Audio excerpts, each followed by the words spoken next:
ছোট ফুপির বাড়িতে বিগত কয়েক বছরেও টটিনি যায়নি। তার একটা বড় কারণ, ফুপির ভাসুরের ছেলেটা আজ তো বদমাইশ, সব কিছুতেই তার বাড়াবাড়ি। কী কারণে যেন টটিনিকে সে ভীষণ অপছন্দ করে। অবশ্য সেটা কেবল টটিনির মনে হয়। ও, ছেলেটার নামই তো বলা হলো না। ছেলেটার নাম হলো আবদুল্লাহ আল আইমান তাজিম। খুব বড় নাম না, তবে নামটি খুবই সুন্দর। তাজিম অর্থ শ্রদ্ধা, ভক্তি করা। আশ্চর্যজনকভাবে ছেলেটি খুবই ভালো আচরণ করে সকলের সাথে, সবাইকেই শ্রদ্ধা ভক্তি করে খুব। এটা টটিনিকে মানতেই হয়, তবে তার সাথে নয়। টটিনির মনে আছে, সে যখন ক্লাস 6-এ, তখন একদিন সে ফতুয়া আর একটা ধুতি পাজামা পরে সারা বাড়ি ঘুরঘুর করছিল। তাজিমের সাথে বাগানে গিয়ে দেখা হলো। তাকে দেখতেই তাজিম চোখ বড় করে ফেলল, বলল, আরে বুঝি কোন মন্দিরের পুরোহিত তুমি? এই অনিন্দ তোদের বাসার পাশে সেই পুরোহিত কাকার মতো লাগছে না রে ওকে? তাকেও কি পুরোহিত কাকা না হয় পুরোহিত মানুষ, তার পোশাকই হলো ধুতি। তুমি কেন পড়লে? নাকি এখন কোথাও দিতাং দিতাং বলে গানে নাচতে যাচ্ছ? কোনটা বলো দেখি। অরিন্দ ছেলেটা এত হাসলো, একটা অচেনা ছেলের সামনে প্রথমে বুচি বলে অপমান করলো, তারপর বলল পুরোহিতের ড্রেস কপি করেছে। এই এত অপমান তার সইছিল না। অনিন্দ হাসাতে সেই অপমানের ফলাফল চোখ থেকে মুক্তোর দানার মতো পানি পড়তে লাগলো। সেই কি দৃশ্য! একটা ধুতি পরিহিতা মেয়ের সামনে দাঁড়িয়ে ভার্সিটির দুইটা ছেলে হু হা করে হাসছে। সেই কি বিকট হাসি! মনে পড়লে গায়ে জ্বলন ধরে। এখন টটিনির 21 হলো, আর সেই অসভ্যের হয়েছে 28। বেয়াদবটা তার থেকে 7 বছরের বড়। এই বড় নিয়েও তার কত ভাব। টটিনি যখন 9-এ, তখন একদিন এই ছোকরা আবার এসেছিল। টটিনি উঠানে দাঁড়িয়ে মুরগির লড়াই খেলছিল। সেটা এসে টটিনিকে এক ঠ্যাং তুলে 2 হাত ভাঁজ করে লাফাতে দেখে বলল, আরে বুঝি তুমি দেখি হাতির মতো বড় হয়েছ, তবুও জ্ঞান বুদ্ধিতে একদমই ছোট। এত বড় মেয়ে দেই দেই করে লাফাচ্ছে। খেলা রাখো আর এদিকে আসো। রাগে থমথমে মুখ নিয়ে টটিনি গেল। তাজিম বলল, লেবুর শরবত করে আনো তো, যা গরম পড়েছে, একেবারে মাথা খারাপ করা গরম। টটিনি শরবত করে নিয়ে আসে। কেননা যত সে তাজিমকে অপছন্দ করুক, সে তো মেহমান। মেহমানকে যত্ন না করলে তো আর হয় না। টটিনি শরবত এনে দেখলো বসার ঘরে তাজিম নেই। টটিনি ভাবলো চলে গেছে। সে গ্লাস নিয়ে পুনরায় রান্নাঘরে ফেরত যাচ্ছিল। দোতলা থেকে তাজিম চিৎকার করে বলল, এই বুঝি শরবতটা উপরে এসে দিয়ে যাও। আবারও বুঝি। রাগ সামলে টটিনি দোতলায় গেল। মোর্শেদ ভাই বসে আছে তাজিমের সাথে। তার হাতে কাগজপত্র সব সময় থাকে। মোর্শেদ ভাই সারাক্ষণ প্রজেক্টরের কাজে ব্যস্ত থাকে। এই দুনিয়াতে তার কাছে প্রজেক্ট ছাড়া আর কিছুই প্রাধান্য পায় না। টটিনিকে দেখে বলল, তিনি যা তো, মাকে বল 1 কাপ চা দিতে। মোর্শেদ তিনি বলে ডাকলে খুবই সুন্দর শোনায়। ভরাট গলায় তিনি ডাকটা কি ভালো মানায়। মোর্শেদ সকলের একটা ছোট নাম দেয়। যেমন তার বড় বোন তানিয়াকে তানি বলে ডাকে, মেজ বোন মনিরাহকে মনি বলে ডাকে, তাজিমকেও ছোট করে ডাকে জিম। তদিনী চা নিয়ে আসার পর তাকে মোর্শেদ নেই। তাজিম বসে আছে চুপচাপ, হাতে অবশ্য মোবাইল ফোন। তাজিম বলল, বুঝি চাটা নিয়ে তুমি ফেরত যাও। মোর্শেদ ভাই ঘুমাতে গেছেন। আমাকে যে চা আনতে বললো। তিনি বলছিল যে 2 রাত ঘুম হচ্ছে না, এখন শরীর ম্যাজম্যাজ করছে। তো খবর নিয়ে জানলাম চা কফি বেশি খাচ্ছেন, তাই আমি বারণ করলাম। বললাম এখন শরীরটা ম্যাজম্যাজ করলে চা না খাওয়াই ভালো। বিছানায় গা এলিয়ে দিলে খুবই ভালো ঘুম হবে। চা খাওয়া মানে তো বিষ খাওয়া। কি পরিমাণ ক্যাফেইন! তুমি এক কাজ করো, যেহেতু তুমি চাটা এনেছো, তুমি খেয়ে নাও। আমার সামনে বসে খাও, দেখি চা তুমি কিভাবে খাও। চা খাওয়ার সময় তোমায় কেমন লাগে? না, এখন চা খাওয়ার সময় না। কে বলেছে সময় না? এসবের আবার আলাদা সময় আছে নাকি? যাকে তাকে যখন তখন খেতে দেখা যায়। আপনার মাথা, আপনি বেশি বোঝেন। হ্যাঁ বুঝি, কারণ তোমার থেকে বয়সে আমি অনেক বড়। বয়সে বড় হয়েছেন দেখে মাথা কিনে নেননি। তুমি আমার সাথে ভালো ব্যবহার করছো না। আপনি আমার সাথে ভালো ব্যবহার করেন কখন? কি তুমি বলতে চাইছো আমি তোমার সাথে খারাপ ব্যবহার করি? তা নয় তো কি, আপনি বাড়ি বয়ে এসে সব সময় আমার সাথে এমন ব্যবহার করেন, মজা উড়ান। তুমি আমাকে বাড়িতে আসার খোঁটা দিচ্ছ? দিচ্ছি, আবারও দিব। মেহমান মেহমানের মতো থাকতে পারেন না? রাগের মাথায় তো কথাটা বলে দিল, তবে এর খেসারও তাকে দিতে হয়েছে চরম। তাজিম তার চাচির কাছে অর্থাৎ টটিনির ফুপির কাছে বিচার দিল টটিনি নাকি খুব বাজে ব্যবহার করেছে তার সাথে। ফুপি তখন তার মায়ের কাছে বলল, মা রাতে চুল টেনে ধুমধাম মার দিল। সেই দিন থেকে রাগে অভিমানে ফুপির বাড়ি যাওয়া বন্ধ করলো এবং সেই থেকে এই বাড়িতে কেউ আসলে তাদের সাথে দেখা সাক্ষাৎ বন্ধ করলো। ফুপি এসে খুব করে বোঝালো, অভিমানী টটিনি বুঝলো না। তাজিমকে সে অপছন্দ করতো না আগে, তবে তাকে দেখলে বিরক্ত হতো, কিন্তু এরপর থেকে ভীষণ অপছন্দ করতে লাগলো। একদিন খবর এলো তাজিমরা তাদের নতুন বাড়িতে অর্থাৎ গুলশানে চলে গেছে। মোহাম্মদপুরে তারা এখন আর নেই। টটিনি শুনেও কোনো ভাবাবেগ দেখালো না। বলে রাখা ভালো, তাজিমরা গুলশান শিফট হওয়ার পরেও কিন্তু টটিনি কখনো যায়নি সেই বাড়িতে, আর না কখনো তাজিমকে চোখের দেখা দেখেছে। তার কথা হলো, একটা ঝামেলার সাথে দেখা করার মানেই হয় না। তার ভবিষ্যতে তাজিমের অহংকারও দিনকে দিন বেড়ে চলছিল।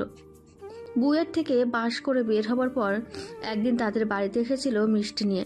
টটিনি যখন খবর পেল তখন পেছনের দরজা দিয়ে চয়নিকাদের বাড়ি চলে গেল। টটিনিদের বাড়িটি শহরের থেকে একটু দূরে, গ্রাম এলাকা বলা চলে। সে সেদিকে ধেই ধেই করে চয়নিকার সাথে সারা বিকেল পার করে সন্ধ্যার পরে বাড়িতে ফেরে। ততক্ষণে তাজিমরাও চলে গেছে। টটিনি স্বস্তির শ্বাস ফেলে। আজ এতদিন পর ফুপির বাড়িতে যাওয়ার কারণ তার ফুফাতো বোনটার বিয়ে। তার থেকে 2 বছরের বড় হলো তার ফুফাতো বোন আয়রা। আয়রা খুব অনুরোধ করলো যাওয়ার জন্য। ফুপি ফুপা সবাই বলল। এই এত অনুরোধ টটিনি ফেলে দিতে পারল না, তাই বলল সে যাবে এবং সকলের সাথে খুব আনন্দ করবে। নিজের মনকেও বোঝালো সে এখন বড় হয়েছে, যদি আবারও সেই তাজিমের সামনে পড়ে তো তাকে কাটিয়ে যাবার উপায়ও তার জানা আছে। সে এখন আর 15 বছরের অভিমানী টটিনি নেই। টটিনি আর তার বড় ফুপু আলিয়া বেগমকে একসাথে যেতে বলা হলো। তারা একটু আগে চলে যাবে, কারণ বড় ফুপু বাকি সবার তুলনায় বেশ বৃদ্ধ মানুষ। দেরিতে সবার সাথে গাদাগাদি করে যাওয়া তার পক্ষে সম্ভব নয়। তার বয়স 70-এর কাছাকাছি। তিনি 8 ভাই বোনের সবার বড়। টটিনির দাদুর বয়স 90-এর ঘরে।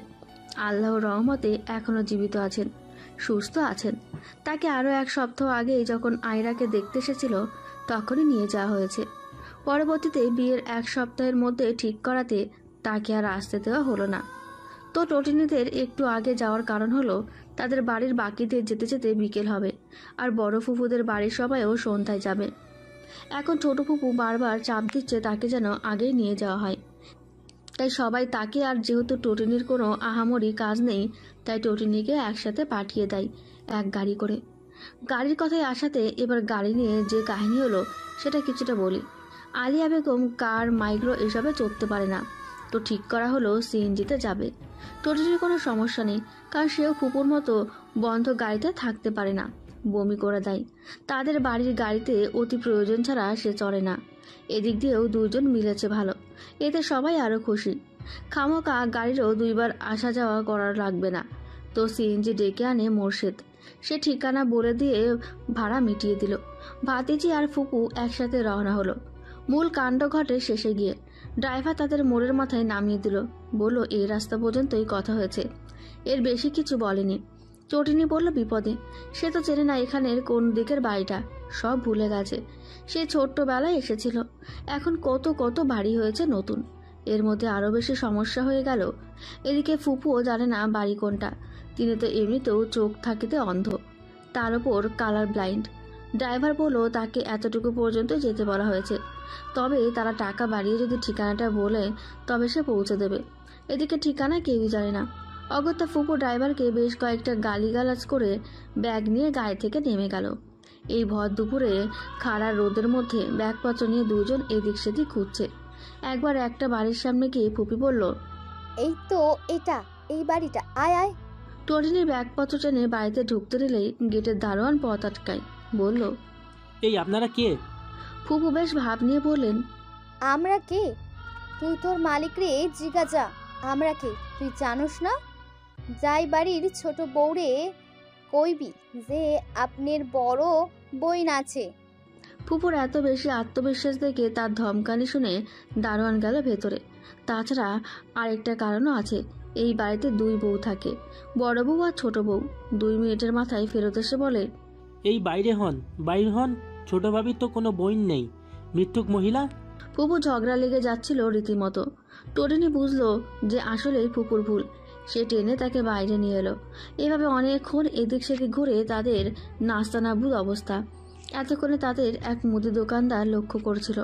তিনি এসে বললেন, আপা, আপনারা কি কাউরে খুঁজতেছেন? ফুপু তক্ত হয়ে বলল, না, বাসা খুঁজতেছি। ওই একই কথা হইল। তো কোন বাসা? আগে আসেন নাই, গ্রাম থেকে আসছেন?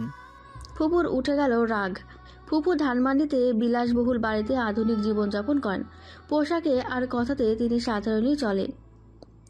তাই বলে গ্রাম থেকে এসেছেন এই কথা শুনতে পারলেন না। তেতে উঠলেন, বললেন, কি কইলি? গ্রাম? আমি গ্রাম থেকে আসছি, তুই আমারে চিনোস? জি না, চিনি না। ফুপু আবারও ঝগড়া করতে গেলেন, তবে টোটিনি থামিয়ে দিল। লোকটাকে অনুরোধের স্বরে বলল, আঙ্কেল একটু সাহায্য করুন, বেশ কিছুক্ষণ একটা বাড়ি খুঁজছি, পাচ্ছি না। বেশ কয়েক বছর আগে এসেছিলাম, এখন অনেক কিছু নতুন হওয়াতে গুলিয়ে ফেলছি। কাউকে যে কল করব সেই উপায় নেই, আমার ফোনের টাকা শেষ, ফুফুর ফোনের চার্জ শেষ, কি একটা অবস্থা। ও আচ্ছা মা, সমস্যা নাই। ঠিকানা জানো কিছু? না, সেটাই জানি না। বাড়ির চেহারাও সঠিক মনে নেই, তবে জানি যে এদিকে বড় ব্যবসা আছে 3 ভাইয়ের ইট সিমেন্টের। এখানকার নাম করা নাকি, তাদের বাড়িতে বিয়ে, আমার ফুফাতো বোনের বিয়ে আর কি। ফুপার নাম হাসান, এটা শুধু জানি, পুরো নাম জানি না। ওহো, আহারে, আগে বলবা না? তাদের তো সবাই চেনে। হাসান মিয়ার বড় ভাই হারুন মিয়া এবার মেয়র পদে দাঁড়াইছে। আমি চিনি তাদের সবাইরে। তবে তাদের বাড়ি তো এদিকে না, সামনের মোড়ে। সিএনজি ড্রাইভারকে তো আমার ভাই এই মোড়ের কথাই বলেছিল, গনি সাহেব রোড। আরে না, এটা কোনো গনি সাহেব রোড না। ড্রাইভার বদমাইশি করছে। দিন দুনিয়া এসব ভুয়া মানুষে ভইরা গেছে। দাঁড়াও, একটা রিক্সা ডাইকা দেই। হাইটা যাইতে সময় লাগে 10 মিনিট। বুড়া মানুষ নিয়ে আর কত হাঁটবা? ফুপু এবারও বুড়া বলায় রেগে গেলেন। টোটিনি বহু কষ্টে চুপ করালেন। রিক্সাওয়ালাকে বলতে সে ঠিকানা চিনে গেল। টোটিনি রিক্সায় উঠে সাহায্য করা সেই লোকটার প্রতি বেশ কৃতজ্ঞতা প্রকাশ করলো। রিক্সা থেকে নেমে সুন্দর সাজানো বাড়িটার দিকে তাকিয়ে মুচকি আসলো টোটিনি। তাদের আসলে নিজেদেরও ভুল হয়েছিল। ওই বাড়িতে ঢোকার কোনো প্রয়োজন ছিল না। একটা বিয়ে বাড়িতে তো বিয়ে উপলক্ষে সাজসজ্জা করা হয়, আর আয়রাদের তো নাকি সেই দেখতে আসার দিন থেকেই উৎসবমুখর পরিবেশ। এত বড় ভুলটা সে কেন করলো?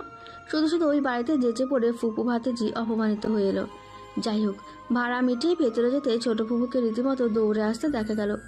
কুশলাদি করে বড় ফুপুকে নিয়ে সোফায় বসালো। টোটিনিও বসে। তবে ফুপুর আজকে সেই সব ঘটনার রসনায় শুনতে তার ইচ্ছে হচ্ছিল না, তাই ছোট ফুপুকে বলল ফ্রেশ হবে।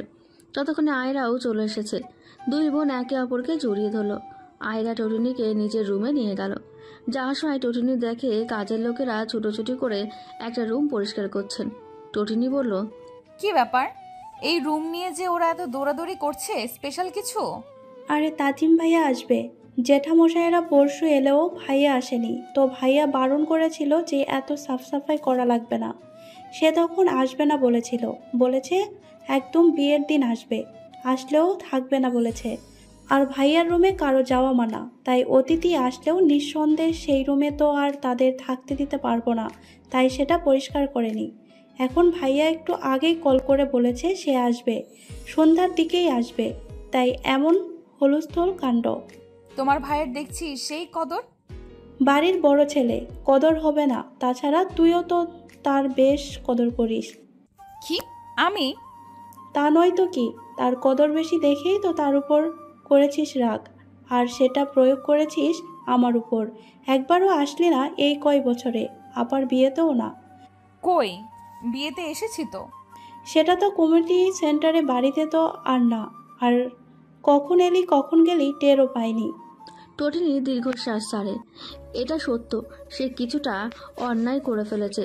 সে হেসে আয়রাকে জড়িয়ে ধরে বলল, এবার সব ঠিকঠাক করে করব, সত্যি। আয়রা হেসে দিল। টোটিনিও মনে মনে ঠিক করলো আর কোনো কিছুতে সে টলবে না। সত্যি তাকে এই বিয়েটা এনজয় করতে হবে। টোটিনি আয়রার সাথে এক রুমে থাকবার সিদ্ধান্ত নিয়েছে। আয়রাও বারবার করে বলেছে সে যেন তার রুমে থাকে। টোটিনিও আপত্তি করল না, বরং কোণের সাথে থাকার মজা সে উপভোগ করতে চাইছে। সন্ধ্যায় একে একে টোটিনির বাকি ফুপুরা আর বাড়ি থেকে বাবা মা চাচা চাচিরা ভাই বোন সব চলে এলো। অবশ্য সব নয়, একজন তখনও এলো না, টোটিনির মেজ বোন মুনিরাহ। মুনিরাহ অবশ্য ওর বাড়ির নাম, ভালো নাম চন্দ্রমল্লিকা চৌধুরী। মা শখ করে রেখেছেন। চন্দ্রমল্লিকা যখন জন্মগ্রহণ করে তখন সবাই বেশ অবাক হয়, কারণ বাচ্চাটা ওজনে আর আকারে একটু বড় হয়েছিল। তারপর গায়ের রং যা ফর্সা, ঠোঁট দুটা যেমন টুকটুকে লাল ছিল জন্মের সময় এখনও তেমন। চন্দ্রমল্লিকার লিপস্টিক লাগে না।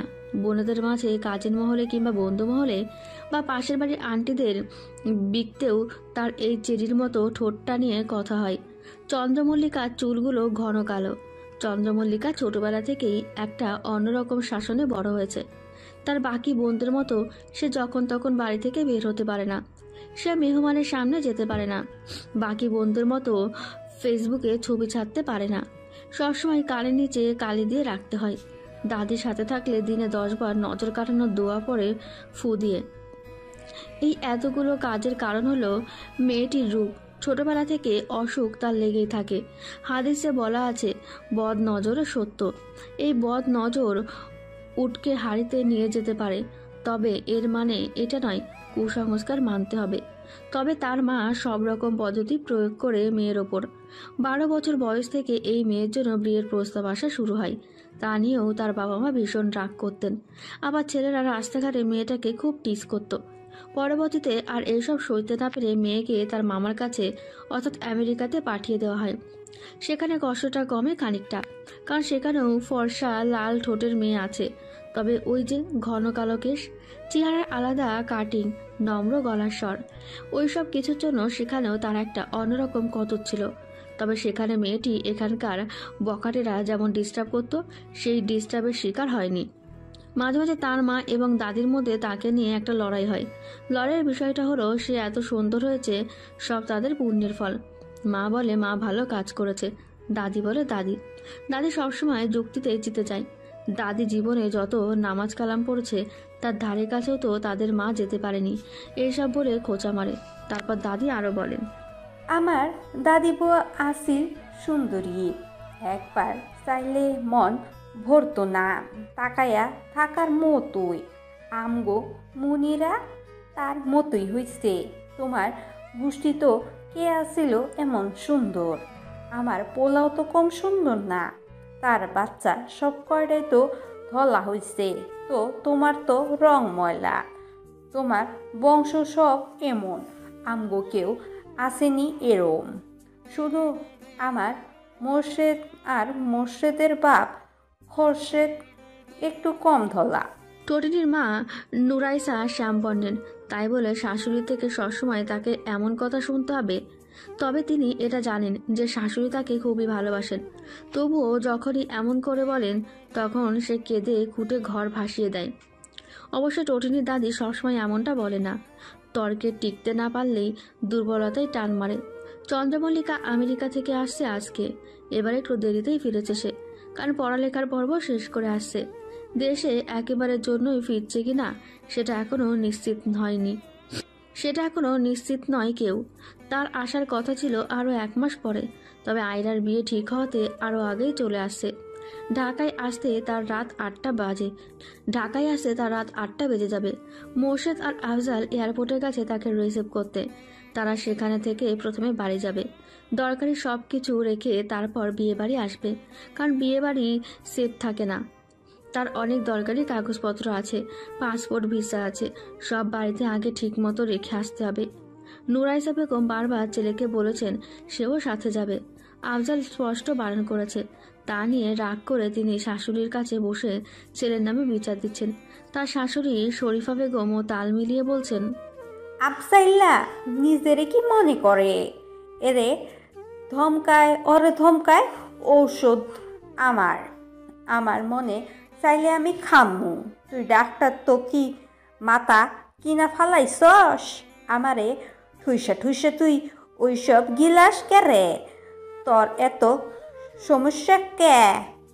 আইস আসলে আমি আর তুমি মিলা ওর কানের নিচে থাবড়ামু, ঠিক আছে?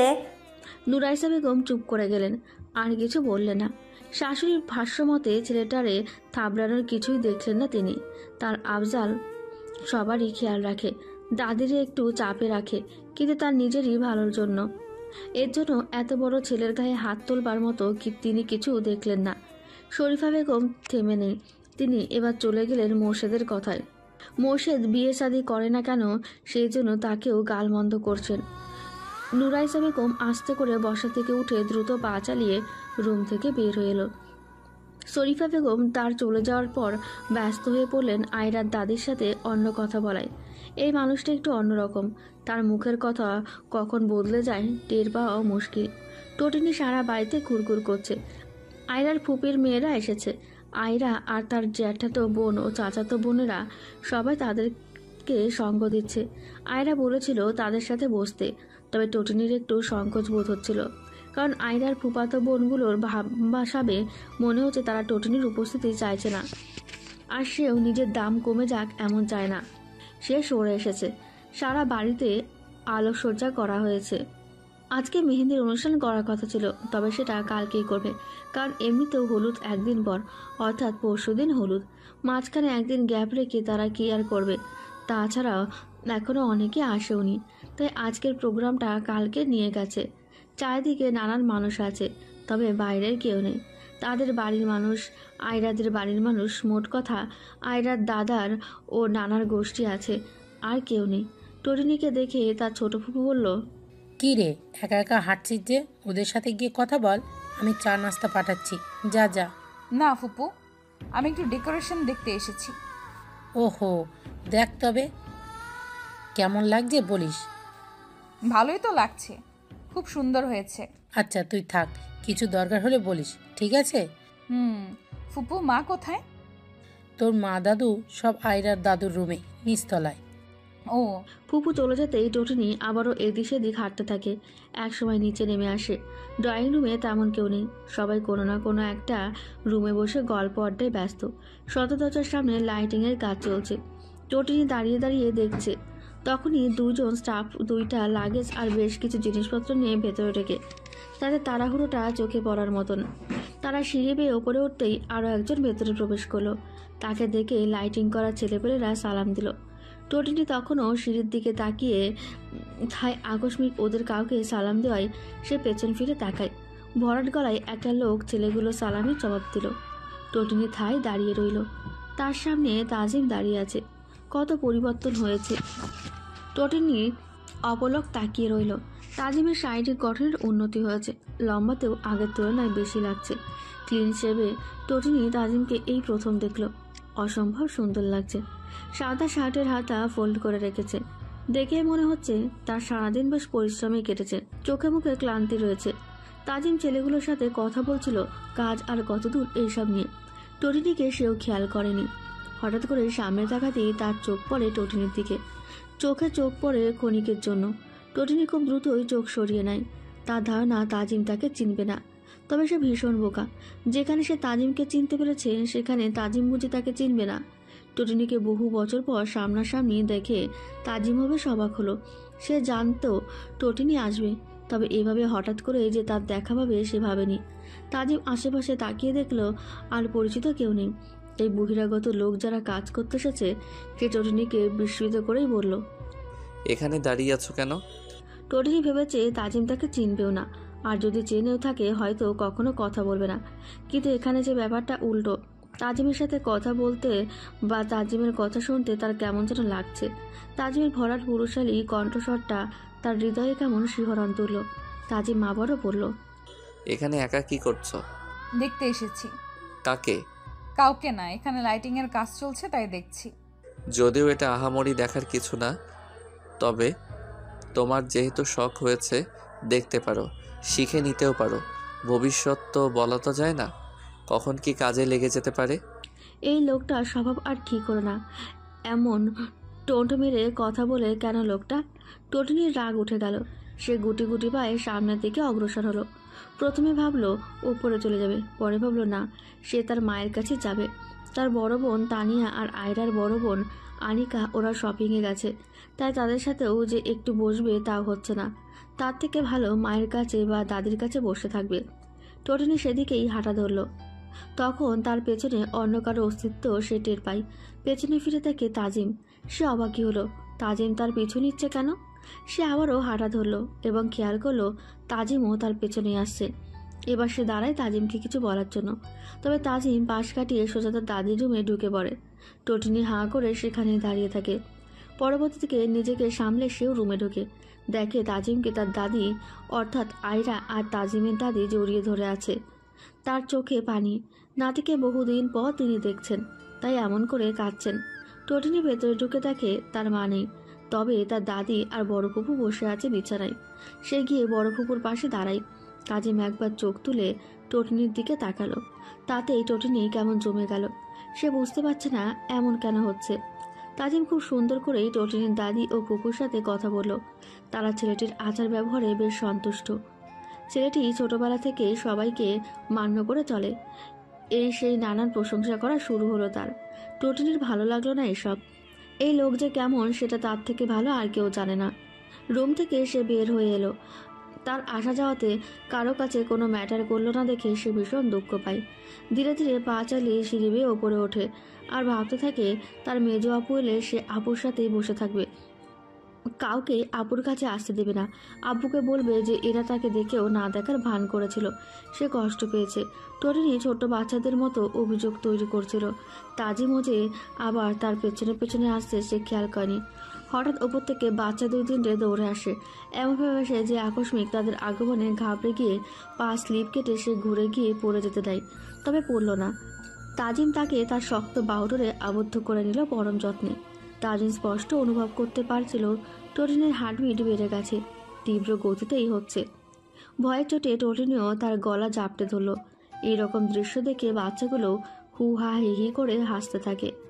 আর ড্রয়িং রুমে উপস্থিত 2-3টে উঠতি বয়সী মেয়ে আর কাজের লোক হাঁ করে তাকিয়ে থাকে। টোটিনি একটু শান্ত হতে সরে এলো তাজিমের কাছ থেকে। তাজিম তাকে বলল, ঠিক আছো? আমার মনে হচ্ছে ঠিক নেই, দাঁড়াও পানি নিয়ে আসছি, পানি খেলে ভালো লাগবে। তাজিম পানি আনতে নিচে গেল। এই ফাঁকে টোটিনিও ওপরে চলে গেল। তার চোখ মুখ লজ্জায় লাল হয়ে গেছে। একটু আগের পরিস্থিতি মনে করতেই তার হাত পা তখনকার থেকেও আরও বেশি ঠান্ডা হয়ে জমে যাচ্ছে। এর মধ্যে সদর দরজা দিয়ে বাড়ির অন্যান্য পুরুষরা আর অতিথি পুরুষ যারা আছে সব ভেতরে ঢোকে। তাদের মধ্যে টোটিনির বাবা আর বাচ্চারাও আছে। ভাগ্যিস তাদের সামনে এমন কাণ্ড ঘটেনি। তাজিম পানি এনে দেখে টোটিনি নেই। সে বেশ রেগে গেল। মেয়েটা এত অবাধ্য কেন? নিজের ভালো তো পাগলেও বোঝে। এই মুহূর্তে একটু পানি খেলে তো তারই ভালো হতো। যত সব। তাজিম পানির বোতলটা নিয়ে নিজের রুমে চলে আসে। রুমে ঢোকার আগে আয়রার রুমের দিকে একবার দৃষ্টিপাত করে, তবে টোটিনিকে এখান থেকে দেখা গেল না। আয়রা চাচাতো আর ফুপাতো বোনগুলোর আচার আচরণ একটু অদ্ভুত। টোটিনিকে কেমন বিরক্তির নজরে দেখছে। আয়রা চাইলেও টোটিনির দিকে নজর রাখতে পারছে না। এই এত এত অবজ্ঞা, অবহেলা আর একাকিত্বতা টোটিনি ঠিক সইতে পারছে না।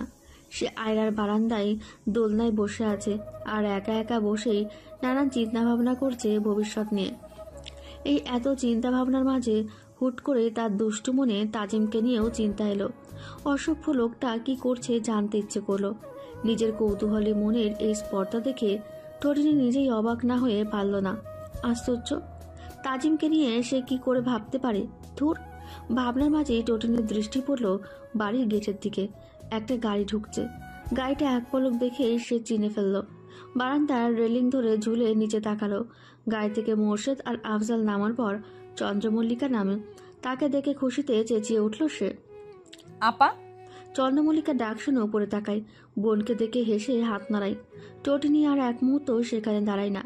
দৌড়ে রুমে ঢুকেই আয়রা প্রশ্ন করলো, কিরে দৌড়ে কোথায় যাচ্ছিস? টোটিনির সময় নেই যেন এমনভাবে পাশ কাটিয়ে যেতে যেতে বলল, মেঝো আপা এসেছে। কি বলছিস? আয়রা যেন হুট করে চাচাতো ফুপাতো বোনগুলোকে ভুলে গেল। সেও টোটিনির পিছু পিছু রওনা হলো চন্দ্রমল্লিকাকে অভ্যর্থনা জানানোর জন্য। নিচে এসে টোটিনি দেখলো চন্দ্রমল্লিকাকে জড়িয়ে ধরে আছে তার মা। তা নিয়ে তাদের দাদি বেশ রেগে আছেন। তিনি আগে নাতনিকে জড়িয়ে ধরে খোঁজ খবর নেবেন ভেবেছিলেন। ছেলের বউয়ের এই এত বড় কাজটা তিনি মেনে নিতে পারলেন না। অগত্যা অসহায় চন্দ্রমল্লিকাকে আর সবাইকে ভুলে দাদিকে নিয়ে ব্যস্ত হতে হলো। ইশারায় টোটিনি আর আয়রাকে নিজের লাগেজ দেখিয়ে দিতেই দুজনে খুশি হয়ে গেল। বুঝতে পেরে যায় তারা যে রাতটা বেশ ভালো কাটবে। লাগেজটা নিয়ে আয়রা নিজের রুমে এলো না। টোটিনিকে অবাক করে সে তাজিমের রুমের দরজায় কড়া নাড়ে। কয়েক সেকেন্ডের ব্যবধানে তাজিম দরজা খোলে। ছেলেটা বোধহয় সবেমাত্রই গোসল সেরে বেরিয়েছে। কেন যেন তখন তাকে দেখতে টোটিনির খুব ভালো লাগছিল, কিন্তু এই এত ভালো লাগার হঠাৎ উদয় হওয়ার কারণ কি সে বুঝে পায় না। নিজের ওপর খুবই বিরক্ত হয় সে। কি অদ্ভুত ব্যাপার, যে ছেলের জন্য সে এই বাড়িতে আসা বন্ধ করেছে, যার থেকে নিজেকে বছরের পর বছর লুকিয়ে রেখেছে, হঠাৎ আজ তার আশেপাশে থাকতেই কত ভালো লাগছে। তাকে একবার দেখলে আবারও দেখতে ইচ্ছে করছে। এত বছরে জমিয়ে রাখা রাগ ক্ষোভগুলো কোথাও যেন কর্পূরের ন্যায় উড়ে গেছে। মোট কথা সব মিলিয়ে টোটিনি নিজের কাজে খুবই লজ্জিত। তাই আয়রাকে ব্যস্ততা দেখিয়ে জলদি সেখান থেকে চলে এলো। পেছনে দুই ভাই বোন কি নিয়ে আলাপ চালিয়ে গেল তা আর সে জানতে পারল না। দাদি থেকে 20 মিনিট সময় পর মুক্তি মেলে চন্দ্রমল্লিকার। মা, ফুপু, বাবা, চাচা সহ বাকি সব ভাই বোনের সাথে কথা বলে উপরে আসতে আসতে তার আরও কিছুক্ষণ সময় লেগে যায়। আয়রা সেই চাচাতো ফুপাতো বোনগুলো চন্দ্রমল্লিকাকে দেখে অবাক হয়ে তাকিয়ে থাকে কয়েক মুহূর্ত। আয়রার কাছে আর প্রথমের মতো ভাও না পেয়ে তার রুম ছাড়ে। তবে যাওয়ার সময় আয়রা চাচাতো বোন নুহা নিজেদের মধ্যেই বলছিল, বাহ, এত সুন্দর একটা মানুষ। তাদের ফুপাতো বোন রূপসা সেটা শুনে ঠোঁট বাঁকা করে ব্যঙ্গ করে বলল, আরে ফুট, সব প্লাস্টিক। ইচ্ছে করেই কথাটা যেন শুনিয়ে বলল। আয়রা ভীষণ রেগে যায়। কিছু বলবে তার আগে চন্দ্রমল্লিকা তার হাত ধরে ফেলে। ইশারায় বোঝায় সবার সব কথা ধরতে নেই। এত ভালো মানুষের মধ্যে 2-3টে মন্দ মানুষের কথা নিয়ে ভাবার এত দরকার কি? ছোট ফুপু এসে সবাইকে চা সাথে আরও কিছু খাবার দিয়ে গেল। টোটিনির চা দেখে মনে পড়ল সন্ধ্যা থেকে এত খারাপ লাগার আরেকটা কারণ হলো চা না খাওয়া। সে ঝটপট চা হাতে নিল। এরপর তারা 3 বোন গল্পে মেতে উঠল। একটু পরেই তানিয়া আর আনিকাও এসে পড়ল। এরপরই কাজিনদের আড্ডাটা জমে উঠল। বহুদিন পর সবাই একসাথে খুব সুন্দর একটা মুহূর্ত কাটালো। রাতে খাওয়া দাওয়া শেষে ঘুমানোর পালা এলো তখন দেখা গেল আয়রার ফুপাতো বোনরা আয়রার সাথে ঘুমাতে চলে আসে। আয়রা তাদের মুখের ওপর মানা করতেও পারে না। এদিকে তখন টোটিনি কোথায় ঘুমাবে সেই নিয়ে যত সমস্যা দেখা দিল। টোটিনির ঘুমানোর সমস্যাটা শেষ পর্যন্ত তাজিমের কানে গেল। টোটিনি আর আয়রা তখন হলরুমে বসে আছে। তাজিম কখন এসে পাশে দাঁড়িয়েছে কেউ খেয়ালই করেনি। ঘুমাতে যাচ্ছিস না কেন আয়রা? আয়রা টোটিনি দুজনেই চমকে উঠল। তাজিমকে দেখে টোটিনি সোজা বসে থেকেই উঠে দাঁড়িয়ে পড়ল। ব্যাপারটাই তাজিমের একটু হাসি পায়। টোটিনি স্পর্শ দেখলো তার ঠোঁটের কোণে আড়াল করতে চাওয়া হাসিটা। এই তো ভাইয়া, যাচ্ছি। শুনলাম রুম নিয়ে কোনো সমস্যা হচ্ছে। হ্যাঁ, আসলে রুষারা বলেছিল আমার রুমে ঘুমাবে, আর আমি আর তটিনি তো একসাথে ঘুমাবো বলে ঠিক করেছিলাম। সাফাদের রুম খালি নেই? ওরা সেখানে শোবে না। ও, বাড়িতেও কি আর রুম খালি নেই? আয়রা মাথা দোলায়, না খালি নেই আর। তাজিম এক পলক টোটিনির দিকে তাকালো। মেয়েটা যে খুবই বিরক্ত আর অস্বস্তি বোধ করছে তা সে ভালোই বুঝতে পারছে। আচ্ছা, ওরা যেহেতু তোর রুমে ঘুমাবে তবে ওরা সেখানে ঘুমাক। তুই ওকে নিয়ে আমার রুমে গিয়ে শুয়ে পড়। ওমা, তবে তুমি কোথায় শোবে? তাজিম নিজের ফোনের স্ক্রিনে একবার চোখ বুলিয়ে নিয়ে বলল, আমি চন্দ্রদের বাসায় যাচ্ছি। আয়রা যেন কথাটা শুনে বেশ অবাক হলো। উৎকণ্ঠা নিয়ে বলল, চন্দ্র ভাইয়াদের বাসায় যাবে মানে কি? তুমি তো ভাইয়া না থাকলে সেই বাসায় যাও না। চন্দ্র দুপুরে এসেছে, বাড়িতেই আছে। আচ্ছা আমি যাচ্ছি, তোরা আমার রুমে চলে যা। কাউকে কিছু বলার দরকার নেই। গিয়ে দরজা বন্ধ করে শুয়ে পড়। মাকে বলে রেখেছি কেউ ডিস্টার্ব করবে না। তাজিম চলে যেতেই টোটিনি হুট করে কেমন খালি খালি অনুভব করছিল। বাবার মনে হচ্ছিল কি যেন একটা নেই। আবার একটা নতুন ভালো লাগায়ও কেন যেন মন ছেয়ে গেল। তাজিমের রুমটা বেশ বড়, গোছানো আর পরিপাটি। ছেলেদের রুম এত সুন্দর হয় টোটিনি বোধহয় জানতো না। আফজাল আর মোর্শেদ খুব অগোছালো ধরনের। আফজাল যদিও কম, মোর্শেদ যেন একটু বেশি অগোছালো। ভাইদের অগোছালো স্বভাব দেখে টোটিনি ভেবেই বসেছিল সব ছেলেই এমন। আসলে তা নয়, কিছু ছেলেও বোধহয় ঘর গুছিয়ে রাখতে জানে। বিছানায় যখন গা এলিয়ে দিল তখন একটা অন্যরকম অনুভূতি হচ্ছিল তার। এই বালিশ আর বিছানা সবকিছুতে তো তাজিমের ছোঁয়া আছে। উল্টো পাল্টা চিন্তা মাথা থেকে দূর করার জন্য চোখ বন্ধ করে ঘুমানোর চেষ্টা করেও লাভ হলো না। সেখানেও তাজিমের প্রতিচ্ছবি ভেসে উঠল। তড়িৎ গতিতে চোখ মেলে সে মনে মনে আমরাই, ধুর ধুর ধুর। টটির মাথাটা সেই সকাল থেকে হালকা ধরে আছে। গতরাতে হাবিজাবি চিন্তা ভাবনা করে ঠিক মতো ঘুমায়নি মেয়েটি। শেষ রাতে যাও চোখ লেগে এসেছিল 5টা বাজতেই আবার ফুপু ডাকাডাকিতে উঠতে হলো। সবাই মিলে একসাথে নামাজ আদায় করে আবারও যখন একটু ঘুমানোর প্রস্তুতি নিচ্ছিল সে, তখন আয়রা আর তাকে ঘুমাতে দেয়নি। ভালো সুযোগ পেয়ে তারা দুজন, আনিকা, তানিয়া আর চন্দ্রমল্লিকা সহ বসে চন্দ্রমল্লিকার আনা লাগেজটা খুলল। তারপর যার যার জন্য আনা উপহার সামগ্রী যা যা ছিল সব নিজেদের মধ্যে ভাগাভাগি করে নিল। এরপর আড্ডায় ব্যস্ত হয়ে তো আর ঘুমানোই হয়নি, তাই এখন তার মাথাটা ব্যথায় টনটন করছে। ছোট ফুপু করা লিকারের 1 কাপ চা দিয়ে গেছেন কিছুক্ষণ আগে। টোটিনি একটু একটু করে সেই কাপে চুমুক দিচ্ছে আর বাইরে লনের দিকে তাকিয়ে আছে। চা শেষ করে উঠবে যখন, তখন দেখলো মেন গেট দিয়ে তাজিম প্রবেশ করছে। তাকে দেখে টোটিনি নড়ল না, অপলক তাকিয়ে থাকে তাজিমের দিকে। তাজিমও তখনই চোখ তুলে তার দিকে তাকালো। অমনি ধরা পড়া চোরের মতনও টোটিনি সেখান থেকে সরে পড়ল। সেখান থেকে সময় মতো সরে এলেও মাথা থেকে আর তাজিমের ভূত যাচ্ছিল না। এক সকাল পুরোটা তাজিমের খেয়ালেই কাটালো। আর আশ্চর্যজনকভাবে এর মধ্যে একটিবারও তার মাথা ব্যথা অনুভব হলো না, বরং একটু ভয়, তারই সাথে অদ্ভুত অন্যরকম মিষ্টি একটা অনুভূতিময় চিন্তায় মত্ত ছিল। তার মনে মনে এমন এমন ভাবনা আসছিল যা সে কখনোই ভাবতে চায়নি, কিংবা সেসব চাওয়ার মতোই ছিল না। অথচ আজ কোন অলক্ষ্যে যে সে এসব ভেবে যাচ্ছে, সে তার এসব চিন্তা ভাবনা আর অনুভূতির কথা মরে গেলেও কাউকে বলতে পারবে না। ভাগ্যিস কেউ কারো মন পড়তে পারে না, নয়তো টোটিনের কি হতো। দুপুরের দিকেই আয়োজন জমে উঠল। একে একে অনেক অতিথি আসতে লাগলো। এর মধ্যে বেশিরভাগকে টোটিনি চেনে না। খাওয়া দাওয়া শেষ হতেই সবাই যে যার মতো ছুটাছুটি শুরু করে দেয়। কে কার আগে তৈরি হবে এমন একটা প্রতিযোগিতা লেগে যায়। সেই সকলের সাথে টোটিনি তাল মিলিয়ে চলতে পারল না। সন্ধ্যার একটু পরে যখন সবাই চাকচমক পোশাক পরিধান করে সুন্দর করে সেজে তৈরি হতে গেল, মেহেন্দি উপলক্ষে মেয়েরা সবাই লেহেঙ্গা পরবে। সবার মতো সেই লাল আর সবুজের মিশ্রণের লেহেঙ্গাটা টোটিনি যখন পরে আয়নার সামনে দাঁড়ালো, তখন তার নিজেরই কেমন লজ্জা লাগছিল। বারবার মাথায় ওই একজনই এসে তাকে লজ্জায় ফেলছিল। একসময় লজ্জা শরমকে দূরে ঠেলে সরিয়ে দিয়ে সে দৃঢ় প্রতিজ্ঞা করলো, আর এসব উল্টোপাল্টা ভাববে না। মানুষটার থেকে 10 হাত দূরে থাকতে হবে কম করে হলেও। ভুলে গেলে চলবে না সে শত্রু। রুম থেকে বেরোতেই টোটিনির প্রতিজ্ঞাটা নড়ে গেল। আগের মতো দুরু দুরু বুক কাঁপা। হঠাৎ দেখা হলে কেমন লজ্জা বা অস্বস্তিতে পড়তে হয়, এইভাবেই অস্থিরতা শুরু হয়ে গেল তার।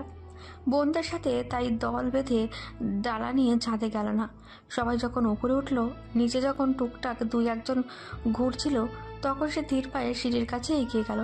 ভারী লেহেঙ্গাটা একটু উপরে তুলে ধরে সিঁড়িতে 1 পা ফেলতেই পেছন থেকে সেই ভারী গলার শটটা শুনতে পাই। সাহায্য লাগবে?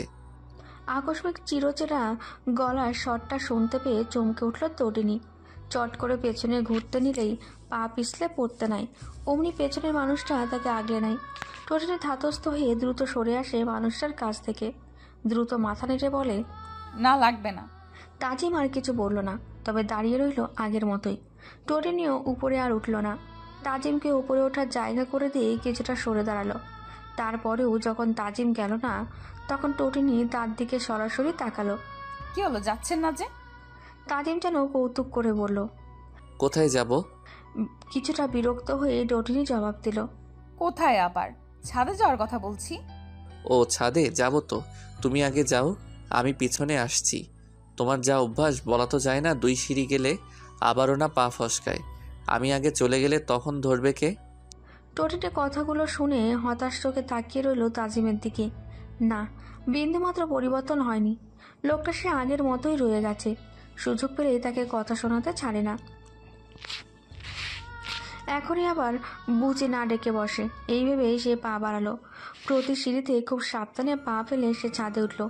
আর সে এই পুরোটা সময় একটা ঘোরের মধ্যে চলে গিয়েছিল।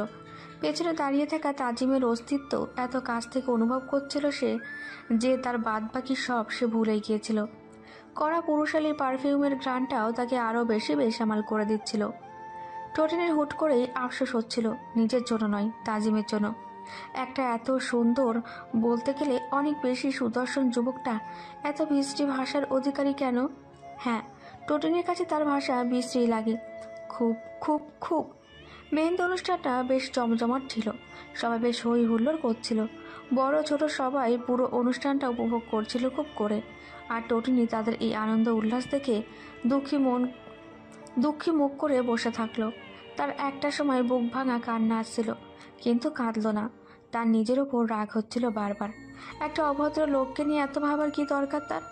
কেন সে এত বেশি ভাবছে তাকে নিয়ে? তার চিন্তা ভাবনা, মন মানসিকতা এমন কেন? দুদিন আগেও যার জন্য সে ফুপুর বাড়িতে আসতো না, সে তাদের বাড়িতে গেলে লুকিয়ে থাকতো। বড় কথা, যাকে সে অনেক অনেক বেশি ঘৃণা করত, তাকে নিয়েই কেন এত সব ভাবছে সে? হাত পা কেন ঠান্ডা হয় তার কথা ভাবলে? কেন তার কাছাকাছি গেলে বুক কাঁপে? কেন তাকে নিয়ে ভাবতে ভালো লাগে? নাচ গান এসবের মাঝপথেই টোটিনি ছাদ ছাড়ল। তার এসব আনন্দ সইছে না, ভালো লাগছে না কিছুই। নিচে এসে আয়রার রুমের দিকে এগিয়ে যাওয়ার সময় টোটিনিকে টিনি বলে ডেকে উঠল একজন। সেই একজনকে চিনতে টোটিনির অসুবিধা হলো না। টিনি তো একজনই ডাকে তাকে, মোর্শেদ ভাই। পেছন ফিরে দেখলো মোর্শেদই দাঁড়িয়ে আছে, তবে সাথে আরও একজন মানুষও আছে, যে মানুষটার জন্য বর্তমানে টোটিনির অন্তরে শান্তি নেই। তাকে দেখে টোটিনি আবার ঘুরে দাঁড়ালো। পেছন থেকে মোর্শেদ এবার জোরে ডাকলো আগের তুলনায়, টিনি, আমি ডাকছি তো তোকে। টোটিনি পুনরায় পেছনে তাকালো।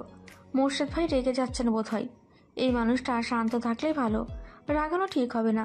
তাই সে আর অন্যদিকে না গিয়ে বরং মোর্শেদের কাছে এগিয়ে এসে বলল, বলো ভাইয়া। তুই ব্যস্ত? না। বেশ বেশ, তবে এক কাজ কর, জিমের সাথে একটু যা তো। টোটিনি আকাশ থেকে পড়লো বোধ হয় এই কথা শুনে, ভ্রুকুচকে বলল, কার কাছে? কোথায় যাব? আহা, তাজিমের সাথে যা। ছেলেটা একা হাতে কত কাজ করবে বল। আমার একটা কাজ থাকায় যেতে পারছি না, তুই একটু যা না। কিন্তু কেন? দাদির পেটে ব্যথা উঠেছে, এখন তার ওষুধ আনতে বাড়ি যেতে হবে। তো অন্য কাউকে বলো। অন্য আর কে যাবে? যাকে বলছি সে বলছে ব্যস্ত আছে। তুই তো ব্যস্ত নেই, তুই যা না, তাজিম যাবে তোর সাথে। এইখানে আশেপাশে পাওয়া যাবে না ওষুধটা? দাদি বারবার বলছে সে তার ওষুধগুলোই খাবে, আশপাশ থেকে কিনে আনতে পারলে তো হতোই। সে আরো বলেছে বাড়িতে তার কি একটা কাপড় আছে সেটাও আনতে। তুই যা, জিজ্ঞেস করে নে কোনটা, তারপর গিয়ে নিয়ে আয়। কিন্তু আমি কেন? যা না, তাজিমের সাথে যা। তাজিমকে চোখ বন্ধ করে ভরসা করতে পারিস। টোটিনি মোর্শেদের দিকে অসহায় চোখে তাকিয়ে রইল কিছুক্ষণ। চোখ বন্ধ করে ভরসা করতে পারবে কিনা সে জানে না, তবে এখন চোখ বন্ধ করলে সে ওই তাজিমকেই দেখতে পায়। টোটিনি তাজিমের দিকে তাকালো। তাজিম এতক্ষণ তার দিকে তাকিয়েছিল। সে তাকাতেই চোখে চোখ পড়ল, আর অমনি লজ্জায় মুখ অবনত হলো তার। বাইরে বের হতেই টোটিনির মনটা ভালো হয়ে গেল। আশেপাশে তেমন কেউ নেই, কি নিলিবিলি সবটা। এই এত সুন্দর আলোকসজ্জা, রঙিন কাপড়, বাহারি রঙের ফুলে সাজানো গার্ডেনে হাঁটতে অসম্ভব ভালো লাগছে তার। ভাবে দুটো ছবি তুললে মন্দ হয় না, কিন্তু ছবিটা তুলে দেবে কি? পাশে হাঁটতে থাকা তাজিমের দিকে এক পলক তাকিয়ে সে চোখ সরিয়ে নেয়। তাজিমকে বলা যাবে না, মোটেও না। তাজিমকে না বললেও তাজিম বোধহয় বুঝতে পারে। টোটিনির সুন্দর মুখটার দিকে তাকিয়ে মৃদু হেসে বলে, ছবি তুলবে টোটিনি? আহা, এমন মিষ্টি মধুর করে আগে কি কেউ তার নামটি ডেকেছিল? টোটিনির মনে হলো এই ডেকে ডেকে হলেও মানুষটা তার মন জয় করে নিতে পারবে। টোটিনির এটাও মনে হলো আগে তাকে বুঝে ডেকে তাজিম ভালোই করেছে, নয়তো সেই অল্প বয়সেই কারো কঠিন অসুখ হতো তার। আচ্ছা, তখনকার অসুখটা এখন হচ্ছে না তো? না না না, চাই না তার এই অসুখ। সে অসুখ কাতরে, তার শুধু সুখী লাগবে। তাই হয়তো এত মধুর আহ্বান উপেক্ষা করতে পারল সে।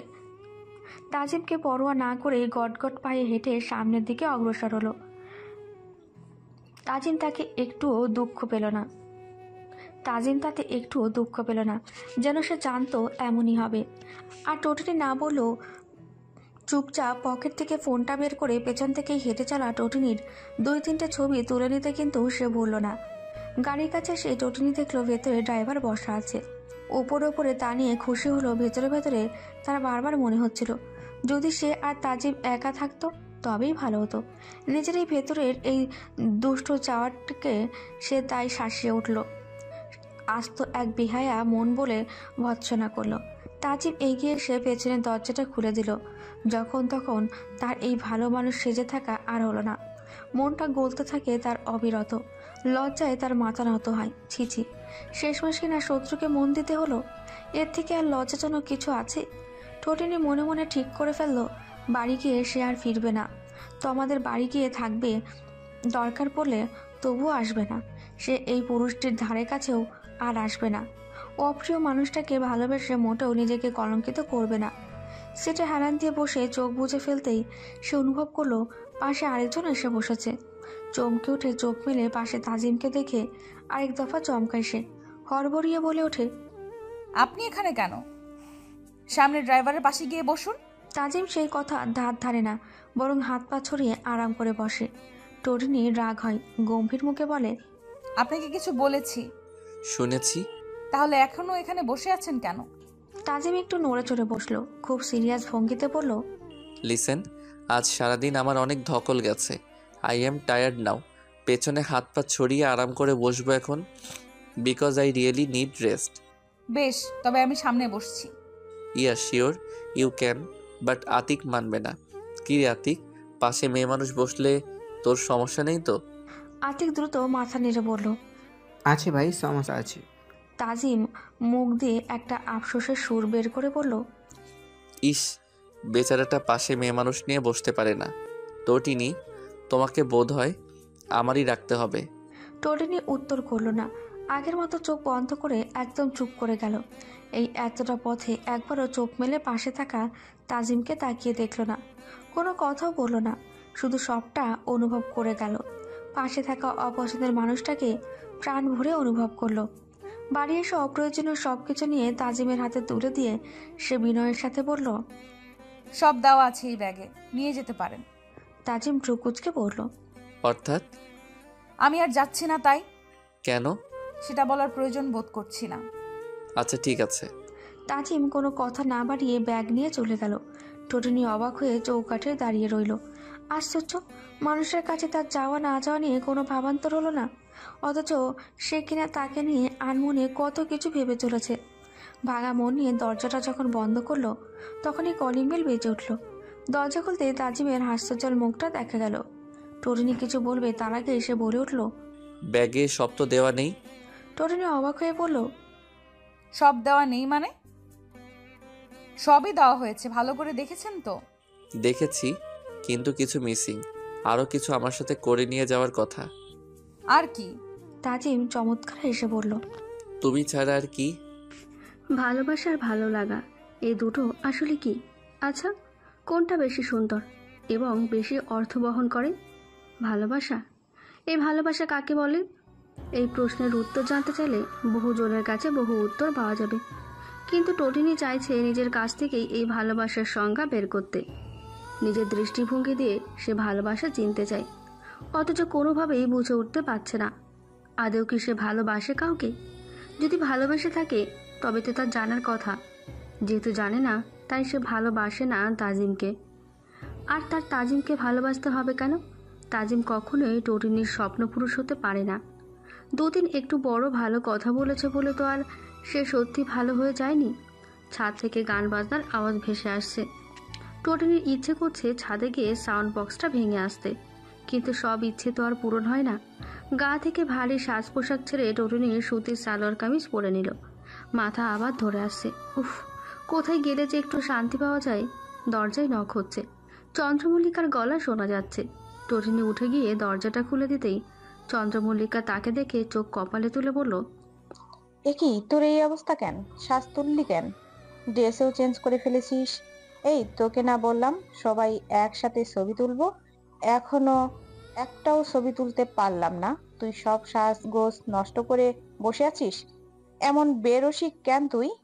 টোটিনি বিছানায় গা এলিয়ে দিয়ে বলল, মাথা ব্যথা করছে খুব। সে কি মাইগ্রেনের ব্যথাটা? তেমনই মনে হয়। ঔষধ খেয়েছিস? না। আশ্চর্য, মাথা ব্যথা করছে আর তুই ওষুধ না খেয়ে বসে আছিস? খাবার খাসনি বোধহয়। দাঁড়া, আমি খাবার নিয়ে আসছি। খালি পেটে ওষুধ খাওয়া ঠিক নয়। চন্দ্রমল্লিকা চলে যেতেই টটিনি চোখ বুঝল। তখন কি নাচরবান্দা হয়েই না ছিল তাজিম। এক প্রকার জোর করে এনেছে তাকে। এক মুহূর্তের জন্য কত বড় কর্তৃত্ব প্রতিষ্ঠা করে ফেলেছিল সে। থাক, টটিনি আর সেসব ভাবতে চায় না। তার ভীষণ কষ্ট হচ্ছে। এত বাজে অনুভূতি হচ্ছে কেন তার? তাজিম তার অপছন্দের মানুষ, হুট করে পছন্দের হয়ে গেল কেন? এক অন্যরকম অপরাধ বোধ থেকে টটিনির চোখ ভিজে আসে। নিজেকে নিজেই তিরস্কার করে। তার মনে হতে থাকে সে এই ভুবনের সবচেয়ে বাজে মেয়েটা। তাজিমকে ভালোবাসতে চায় সে। এর থেকে বড় অপরাধ আর কি আছে? পুরনো বন্ধুদের সাথে ছাদের এক কোণায় দাঁড়িয়ে আড্ডা দিচ্ছিল তাজিম। তখনই সেখানে উপস্থিত হয় তার ফুফাতো বোনের ননদ মৈথি। ঢাকা বিশ্ববিদ্যালয়ের সমাজবিজ্ঞান বিভাগের শিক্ষার্থী। বিভিন্ন সামাজিক সংগঠনে যুক্ত আছে। হতদরিদ্রদের জন্য কাজ করে। সমাজসেবা তার পেশা হয়ে উঠেছে বলে তাকে সমাজসেবক বললে ভুল হবে না। মেয়েটি গত 2 বছর থেকে তাজিমকে পছন্দ করে। পারিবারিকভাবে তাদের দুজনের বিয়ের আলোচনা চলছে। আয়রার বিয়ের পর হয়তো তাজিমের বিয়েও হবে। তাজিমের মা পূর্ব প্রস্তুতি নেওয়া শুরু করেছেন আরও আগেই। মৈথিকে তার খুব পছন্দ, তাই হয়তো ছেলের মত নেওয়ার কথাও ভাবছেন না। তাছাড়া এত সুন্দর, শিক্ষিত, কর্মঠ মেয়েকে তাজিমও নিশ্চয়ই অপছন্দ করবে না, তাই তিনি নিশ্চিন্তে আছেন। এদিকে তাজিম তার মায়ের হাবভাব বুঝতে পেরে বেশ কয়েকবার তাকে নিজের কর্মব্যস্ততা দেখিয়ে এসব আলোচনা বন্ধ করতে বলেছে। তার মা তাই ছেলের সামনে এইসব নিয়ে কথা না তুললেও পেছনে ঠিকই মৈথিকে ছেলের বউ করে ঘরে তোলার ব্যবস্থা করছে। আপনাকে তো দেখা যায় না আজকাল, খুব বেশি ব্যস্ত? তাজিম মৈথির কথা শুনে হাসলো। সেই হাসি মুগ্ধ চোখে তাকিয়ে দেখল মৈথি। ছেলেটা এত সুন্দর, এই এত সুন্দর ছেলেটা কবে তার হবে? একান্তই তার। কখন এসেছো? মৈথির উদ্দেশ্যে তাজিম বলল, আরও আগে। আপনি তখন ছিলেন না, বাইরে কোথাও গিয়েছিলেন নাকি? তাজিমের হঠাৎই টটিনির কথা মনে পড়ে। মেয়েটা কি রাগ করে ফেললো খুব? এই মেয়েটাও না, এত রাগ জেদ সব তার তাজিমের সাথেই করতে হয়। আশেপাশে তো কোথাও নেই, আসেনি ছাদে। কোথায় হারালেন? তাজিম সৌজন্যের হাসি হেসে বলল, কোথাও না। তুমি খেয়েছো?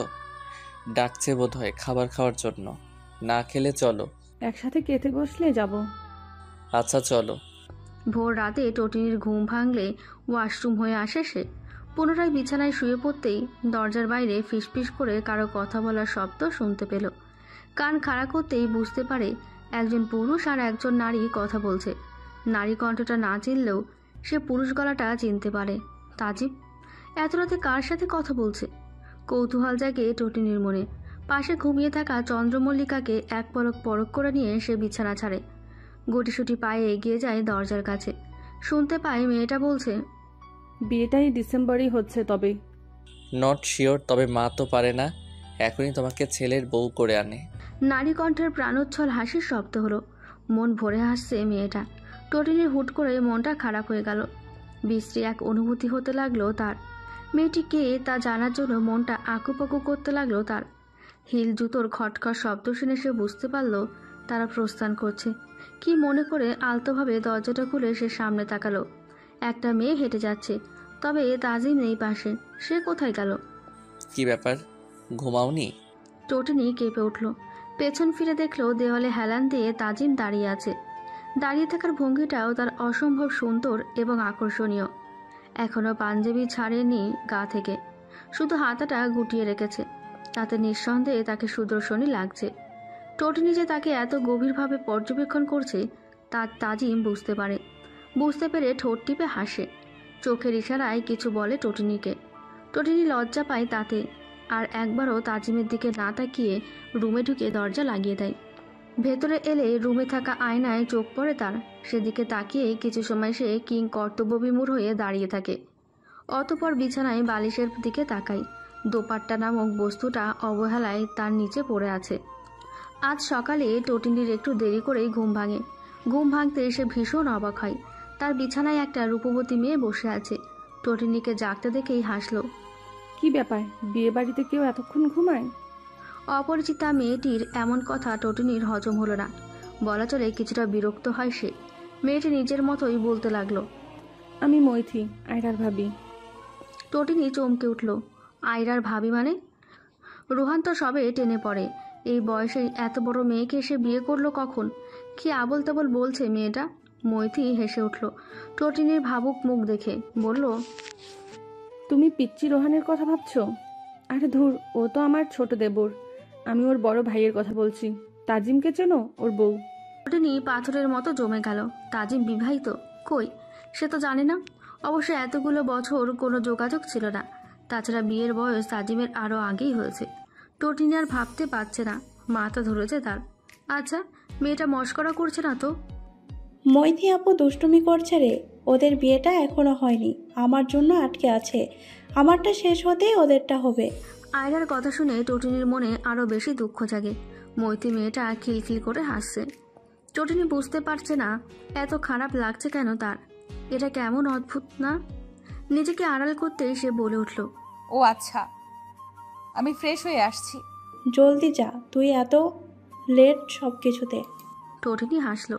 ভেতর থেকেও কেউ একজন বলে উঠল, আসলে তুই লেট রে টটিনি, তুই একজনের জীবনে প্রবেশ করতে খুব দেরি করে ফেলেছিস। আজ আয়রার হলুদ অনুষ্ঠান। বাড়িতে আয়োজন এবং অতিথি দুটোর পরিমাণই বেড়েছে।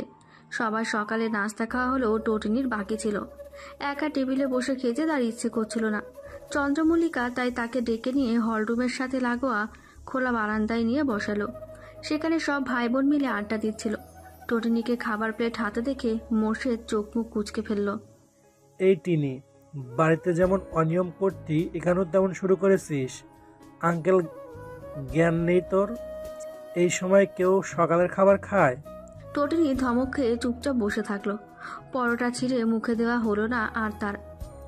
আশ্চর্য, বসে আছিস কেন? জলদি খাওয়া শেষ কর। এটা আবার কেমন অভ্যাস, খাবার প্লেট নিয়ে বসে থাকা?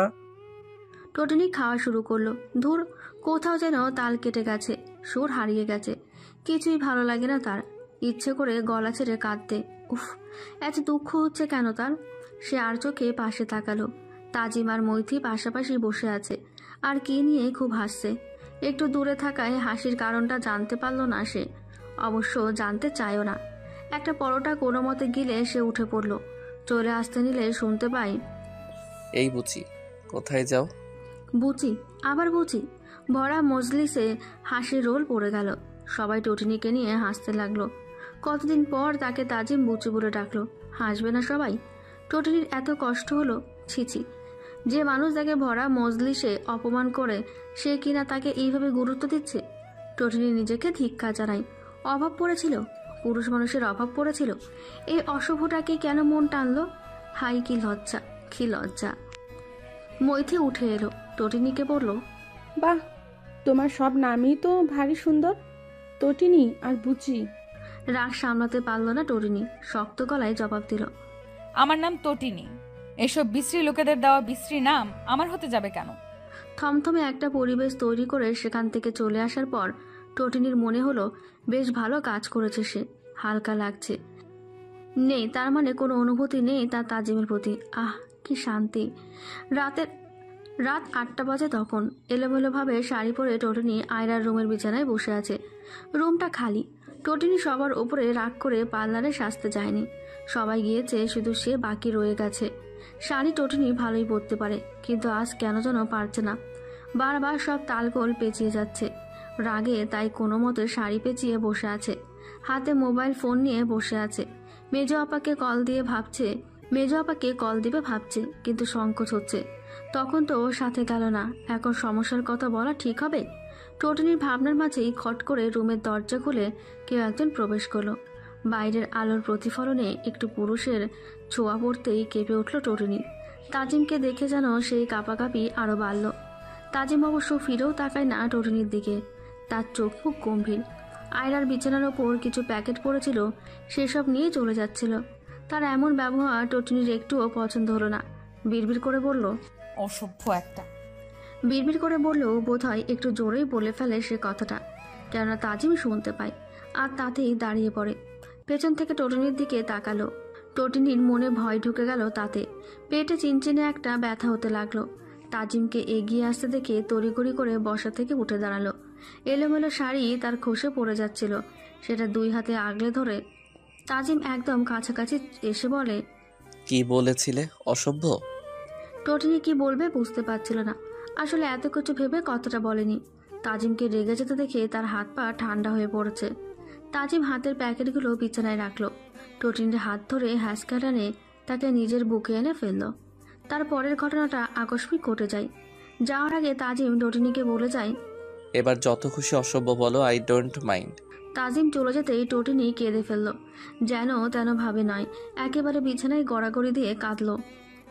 গায়ে হলুদ জমকালো আয়োজনে পালিত হচ্ছে। এত সুন্দর সুসজ্জিত অনুষ্ঠানের প্রশংসায় পঞ্চমুখ করছেন এলাকাবাসী, আত্মীয় স্বজন সকলেই।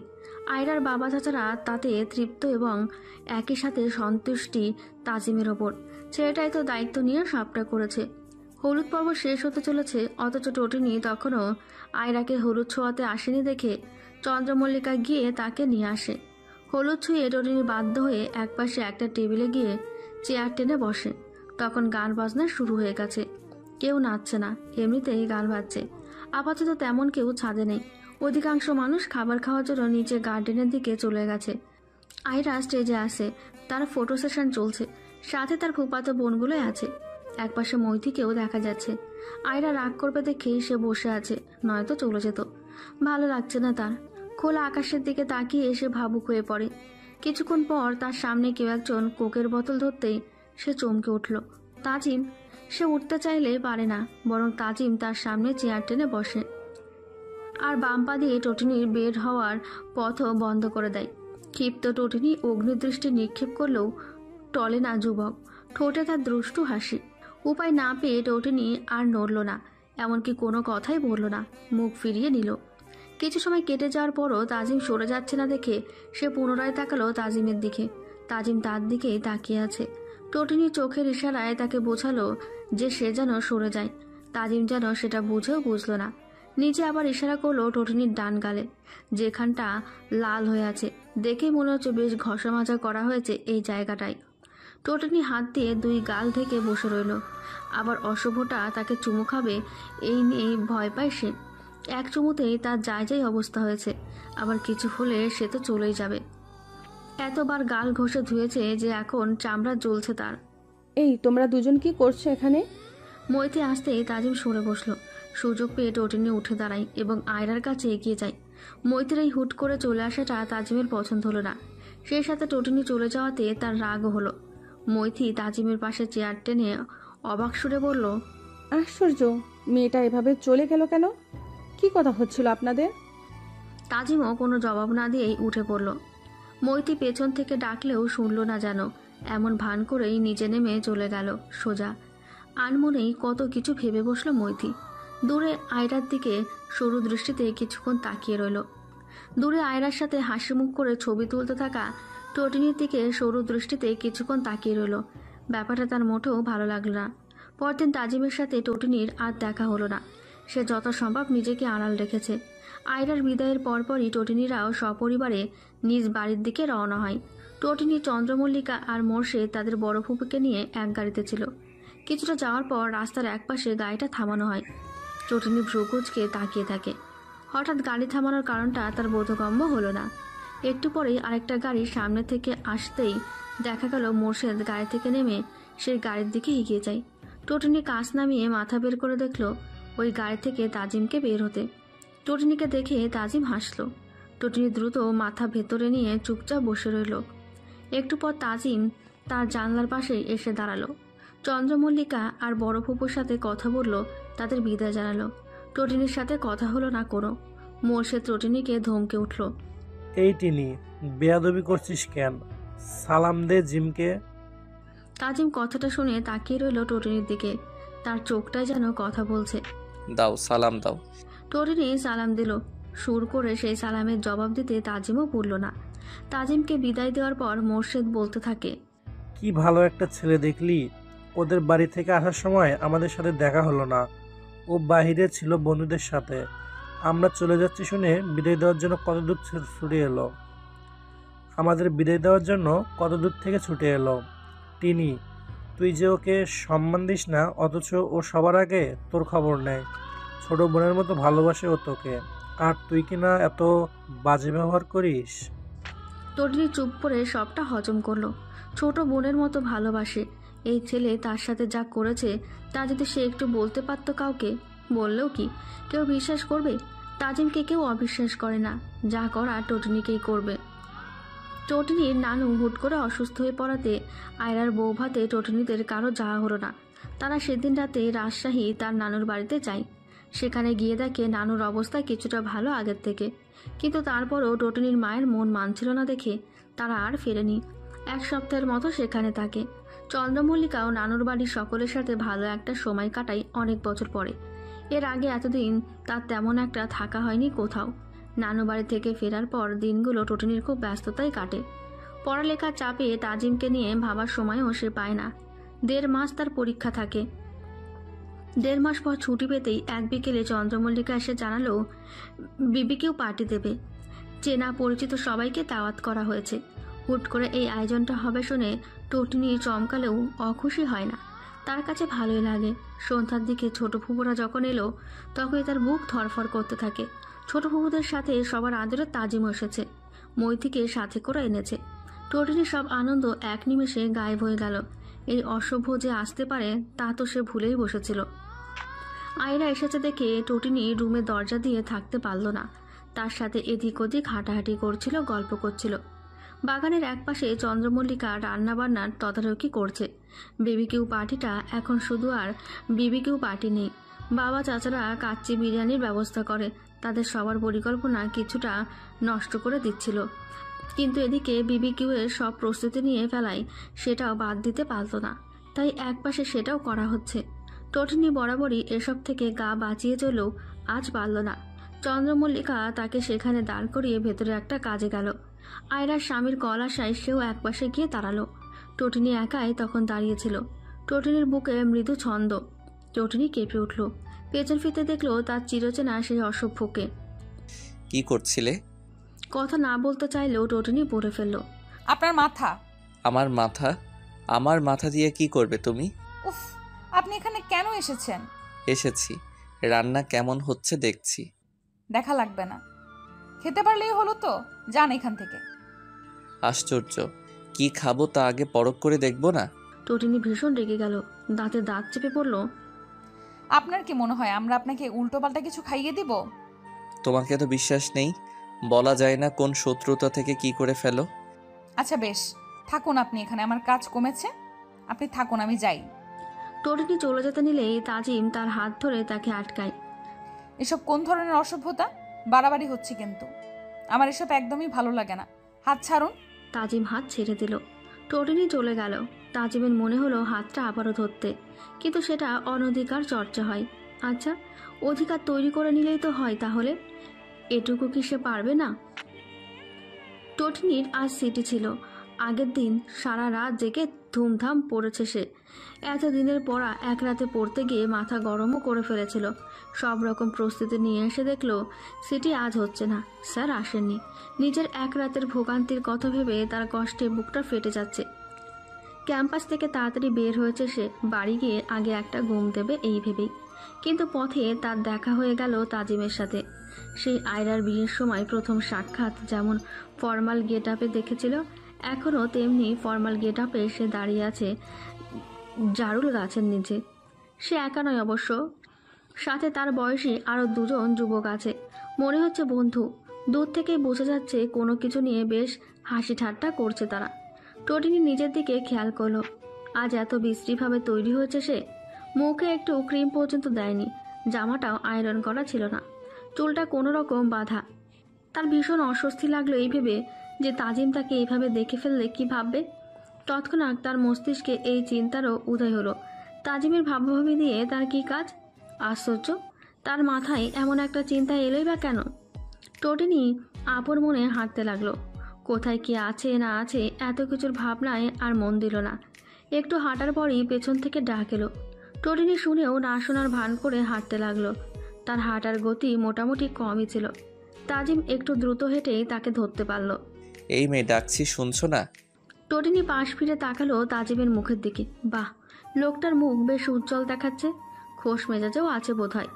এত খুশির কারণ কি? কি এতক্ষণ ডাকছিলাম শোনোনি, আর এখন দেখছি হাঁ করে তাকিয়েই আছো। এভাবে তাকানোর দরকার নেই। আমি জানি আমি সুন্দর।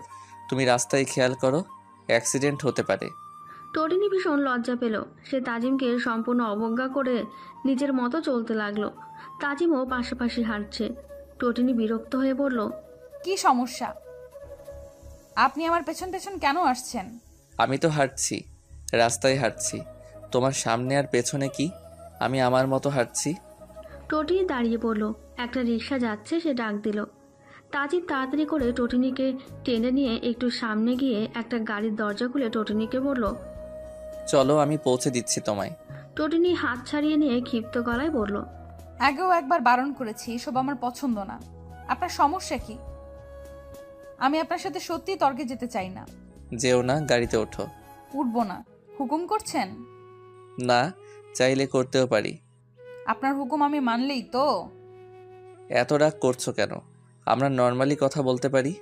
টোটিনি খেয়াল করলো সে শুধু শুধুই এত রাগ দেখাচ্ছে। একটু বেশি হয়ে যাচ্ছে কি ব্যাপারটা? আমি তোমাকে কিছু বলতে চাই। টোটিনি চমকে উঠল। কি বলতে চায় তাজিম তাকে? তাজিম আরেকবার মৃদু গলায় বলল, গাড়িতে ওঠো। কেন যেন টোটিনি গাড়িতে উঠে বসলো। তাজিমও দেরি না করে ড্রাইভিং সিটে গিয়ে বসে গাড়ি স্টার্ট দিল। প্রথমে কিছুক্ষণ সবটা নীরব ছিল। নীরবতা ভেঙে টোটিনি বলল, কি বলতে চান? তাজিম টোটিনির দিকে একবার তাকালো, খুবই শান্ত দৃষ্টি। টোটিনির গা ছমছম করে উঠল। তাজিম কিছুই বলল না। টোটিনি তবুও কিছু শোনার আশায় বসেছিল। অবাক করা ব্যাপার, তাজিম একটা কথাও বলেনি গাড়িতে। টোটিনিও কেন যেন আবার জিজ্ঞেস করতে পারল না। কেন যেন মনের মধ্যে কোথাও তাজিমের বলতে চাওয়া কথাটা কেউ বলে দিয়েছে তাকে। টোটিনির বাড়ির সামনে গাড়ি থামানোর পরই তাজিম বলল, তুমি আমাকে নিয়ে কি ভাবো? টোটিনি এমন প্রশ্নের আশা করেনি। কিছুটা সময় নিয়ে বলল, কি ভাববো? জানি না, ভালো খারাপ কিছু তো একটা ভাবো। আপনার জানার কথা তো। না, যেটা সচরাচর দেখা যায় বা জানা হয় আসলে সেটা হয় না। আমার মনে হচ্ছে আমি যা জানি, যা দেখি তাতে ভুল আছে। তুমি আমাকে মন্দবাসো না। টোটিনি বুঝতে পারল না মন্দ বাসাটা। সে আনমনেই বলল, হ্যাঁ, ভালোবাসার মধ্যে আমার মন্দ বাসা কি? তাজিম টোটিনির দিকে তীক্ষ্ণ চোখে তাকাতেই টোটিনি বুঝলো ভুলভাল বলে ফেলেছে। সে এটা বলতে চায়নি, কিন্তু বলে ফেলেছে। আমি বলছিলাম আসলে মন্দ বাসা বলতে তো কিছুই নেই, যা আছে সব তো ভালোবাসা। তাজিম হেসে ফেলল। টোটিনি আসলে বুঝে উঠতে পারছে না অতিরিক্ত স্ট্রেস নিয়ে ফেলেছে সে। গাড়ি থেকে নেমে এসে ভাবলো তাজিমকে বলবে ভেতরে যেতে, কিন্তু তাজিম খুব দ্রুতই চলে গেল। কোনো কথাই শুনল না আর। টোটিনির অবচেতন মন কিছু একটা আন্দাজ করতে পেরে উত্তেজিত হয়ে পড়ে তাতে। তাজিম কি কোনো ভুল বার্তা নিয়ে যাচ্ছে? না, তেমনটা যেন একদমই না হয়, একদমই না। পরদিন সকালে টোটিনি ঘুম থেকে উঠে দেখলো ছোট ফুপু এসেছেন। আয়রাও নাকি আসবে। হঠাৎ উপলক্ষটা কি সে বুঝতে পারল না। চন্দ্রমল্লিকা বারান্দায় বসে যোগ ব্যায়াম করছিল। টোটিনি গিয়ে বলল, কি হয়েছে আপা? বাড়িতে আজ কিছু আছে? ছোট ফুফু এলো এত সকালে, এখন আবার বড় মামারা এলেন, ব্যাপার কি? তুমি কি চলে যাচ্ছ? চন্দ্রমল্লিকা অন্য সবার মতো বিরক্ত হলো না একসাথে এত প্রশ্ন শুনে। সে ধীরে সুস্থে বসা থেকে উঠে 2 হাত ওপরে তুলে 1 পা উঁচু করে দাঁড়িয়ে বলল, তোর বিয়ে। টোটিনি হেসে ফেলল, বলল, ধুর, তুমি মজা করছো কেন? কি হয়েছে বলো না। এই তুমি চলে যাচ্ছ আপা? চন্দ্রমল্লিকা এবার স্বাভাবিকভাবে দাঁড়িয়ে টোটিনির দিকে তাকিয়ে বলল, মজা করবো কেন, সত্যি বলছি। আচ্ছা বলো তো, কে সে? আমার হবু স্বামী কে? আমার হবু স্বামীটা কে? কোন দেশের রাজপুত্র? টোটিনিও ভাবল বোনের সাথে মজার সুর মেলানো যাক, কিন্তু চন্দ্রমল্লিকা তাকে আসলে মজা নয় সত্যিই বলেছে এমনভাবে বলল, রাজপুত্র বটে, সে দেখতে ভারী চমৎকার। টোটিনি মনে হলো চন্দ্রমল্লিকা মজা করছে না। সে জোর করে বোনের হাত চেপে ধরে বলল, এই আপা মজা করছো তাই না? দূর, মজা করবো কেন, সত্যি তোর বিয়ে। আজকে জাস্ট বিয়েটা পড়ানো হবে, অনুষ্ঠান হবে পরে। কি বলছো? কার সাথে? তাজমিন ভাইয়ার সাথে, ওই যে কাল যার গাড়ি করে এলি। চন্দ্রমল্লিকা চোখ টিপ দিল ইশারা করে। টোটিনির মনে হলো পায়ের তলার মাটি কাঁপছে। সে ধপ করে বেতের সোফায় বসে পড়ল। আসলে সত্যি বলেছিল চন্দ্রমল্লিকা। দুপুর গড়াতে তাজিমরা ঠিকই এসেছিল। বিয়েটাও সময় মতোই পড়ানো হলো। মাঝে যা ঘটেছে তা ঘটাচ্ছিল। পরিবার থেকে একটু চাপ মনের মধ্যে থাকা কিছু অনুভূতি সব মিলিয়ে টটিনিকে রাজি হতেই হলো। সত্যি বলতে অন্য উপায় ছিল না। অ্যারেঞ্জ ম্যারেজগুলো বোধহয় এমনই, চাই না তবুও হুট করেই হয়ে যায়। শুরুটা হয়েছিল আজ থেকে 9 বছর আগে, কোনো এক মাঘের প্রভাত বেলায়। ছোট চাচির সাথে খেজুরের রস নিয়ে তার বাবার বাড়িতে এসেছিল তাজিম। সেটাই তার প্রথমবার আসা জ্ঞান হওয়ার পর। এর আগে যখন এসেছিল তখন চাচা আর চাচির বিয়েতে এসেছিল। সেও তখন 1 কিংবা 2 বছর বয়সের ছিল। তাই এই মানুষজন কিংবা বাড়িটা তার কাছে অনেকটাই অচেনা ছিল। ছোট চাচির বাবার বাড়ির খুব কম সদস্যের সাথে দেখা হয়েছিল তার। এর মধ্যে একজন ছিল টটিনি, যার সাথে সেবারই প্রথম দেখা হয়েছিল। আর প্রথম দেখাতেই কি যেন হলো, কলেজ পড়ুয়া ছেলেটার হুট করেই একটা নতুন অনুভূতি হলো। চঞ্চলা দুষ্টু একটা মেয়েকে খুব ভালো লাগলো। এতই ভালো লাগলো যে শুধুই কোনো না কোনো উপায় খুঁজত মেয়েটার সাথে দেখা করার। দিনের পর দিন ছোট চাচির বাবার বাড়িতে গিয়ে মোর্শেদের সাথে আড্ডা দিত। সে ভাবটা করতো এমন যেন সে মোর্শেদের কাছে এসেছে কিংবা কোনো দরকারি কাজে, কিন্তু আসল কারণটা ছিল টটিনি। এভাবেই বছর ঘুরলো। আর একটু বড় হলো সে, আর একটু বুঝদার হলো এবং বুঝতে পারলো যে সে যে মেয়েটির জন্য এত পাগল, সেই মেয়েটি তাকে 2 চোখেও সহ্য করতে পারে না। তাজিমের এতে যে খুব কষ্ট হতো তা না, বরং সে আরও ভালো করে মেয়েটিকে চালাতো। অযথায় এই সেই ফরমাইশ দিত, এটা সেটা বলে খোঁচা দিত। সবচেয়ে বিরক্ত করতো বুচি ডেকে। সে যখন বুঝতে পারলো টুটুনি তাকে যতটা অপছন্দ করে তার চেয়েও বেশি অপছন্দ করে এই বুচি ডাকটাকে, তখন থেকেই যেন লাগাম ছাড়া হয়ে পড়লো তার এই ডাক। টটিনিরও একদিন ধৈর্যের সীমা ভাঙলো। তাজিম নিতে পারেনি টটিনির উদ্ধততা। ভেবেছিল বিচার দিলে টটিনি হয়তো একটু ভদ্রভাবে কথা বলবে তার সাথে এবং তার নিজের একটা ভাব বাড়বে টটিনির সামনে, কিন্তু সেটা হয়নি। বরং যা হলো তা ভাবনারও বাইরে ছিল তার। টটিনি আর এলো না কোনো দিন তার সামনে। 3-4 বছরের অভ্যাসটা হুট করেই বদলে গেল। আর দেখা হলো না মেয়েটার সাথে। তাজিম নিরুপায় হয়ে পড়ে। তার যে টটিনি ছাড়া চলবে না, সে তা আরও আগেই বুঝে গিয়েছে। অথচ মেয়েটা তাকে ছাড়া দিব্যি চলছে। তার কষ্ট হতো। কয়েকবার চেষ্টা করেছে ক্ষমা চেয়ে নেওয়ার, মেয়েটা ধরাই দিল না। এর মধ্যে আরও কিছু বছর কেটে গেল। টটিনিও কিশোরী থেকে যুবতী হলো। তাজিমও নিজের পায়ে দাঁড়ালো, নিজের একটা অবস্থান তৈরি করলো। এর মধ্যে হঠাৎই আয়রার বিয়ের আয়োজন শুরু হলো। তাজিম ভেবেছিল টটিনি আসবে না, কেননা আয়রার বড় বোনের বিয়েতেও সে আসেনি। যদিও টটিনি এসেছিল শুধু বিয়ের দিন, কিন্তু দেখা হয়নি তার সাথে। তাই সে জানেই না টটিনি এসেছিল কিনা। অফিসে কাজ থাকায় তাজিম একেবারে বিয়ের দিন যাবে বলেই ঠিক করেছিল। হঠাৎ করে খবর পেল টটিনি এসেছে। তাজিম সব ফেলে বাড়ি ছুটল হন্তদন্ত হয়ে। আর বাড়ি ঢুকে সে দর্শন পেল তার বহু বছরের আকাঙ্ক্ষিত সেই মানুষটির। তাজিমের সারা দেহে তখন শীতল হাওয়া বয়ে যায়। এত গভীর অনুভূতি সে কতই না কঠোরভাবে আড়াল করেছিল সেদিন। একবারও টটিনিকে বুঝতে দিল না, বরং তাকে আগের মতোই কথা দিয়ে বিরক্ত করলো। এরপর আরও 2 দিন কাটলো। তাজিমের মনে হলো টটিনি তাকে অন্যভাবে দেখছে। টটিনির হাবভাব আচার আচরণ কেমন যেন অন্যরকম লাগলো তার চোখে। তার কাছে মনে হতে লাগলো আগের মতো টটিনি বিরক্ত হয় না তার ওপর, বরং তাকে আশেপাশে দেখলেই লজ্জায় চোখ নামিয়ে নেয়। তাজিম হুট করেই ভাবলো পরীক্ষা করা যাক। সে আগের মতোই টটিনিকে বুচি বলে ডাকলো। টটিনি সেবার খুব বেশি অভিমান করলো। রাগের বশে তাজিমকে কথা শোনাতেও ছাড়েনি। পরবর্তীতে অসভ্য বলল। তাজিমও অসভ্যতা কেমন হতে পারে তা বুঝিয়ে দিয়েছে তাকে। অথচ এটা নিয়ে টটিনি বড় ধরনের ইস্যু ক্রিয়েট করতে পারত, যা সে করেনি। বরং এটাই ভাবিয়েছে তাজিমকে, এই মেয়েটা নিশ্চয়ই এই সুযোগে পরোক্ষ ক্ষতের প্রতিশোধ নিতে পারত, কিন্তু সে তা কেন করলো না? তাজিমের মা বাবা হজে যাচ্ছেন সামনে। এর মধ্যে তারা চাইছে তার বিয়েটা আনুষ্ঠানিকভাবে পড়িয়ে দিতে। মৈথিকে তার মা প্রথম পছন্দে রেখেছিলেন। মৈথির কথা তুলতে তাজিম সরাসরি নাকচ করলো। মৈথিকে আলাদাভাবে বাইরে ডেকে যখন বলল যে বিয়েটা সে করতে পারবে না, মৈথি তখন কিছুই বলেনি, বরং সে নিজে টটিনিকে বিয়ে করতে বলেছে। মৈথি মুক্ত মনা মেয়ে, জেদ রাগ তার যে নেই তা নয়, তবে আত্মমর্যাদা খুইয়ে কারো পেছনে পড়ে থাকা তার সাথে যায় না।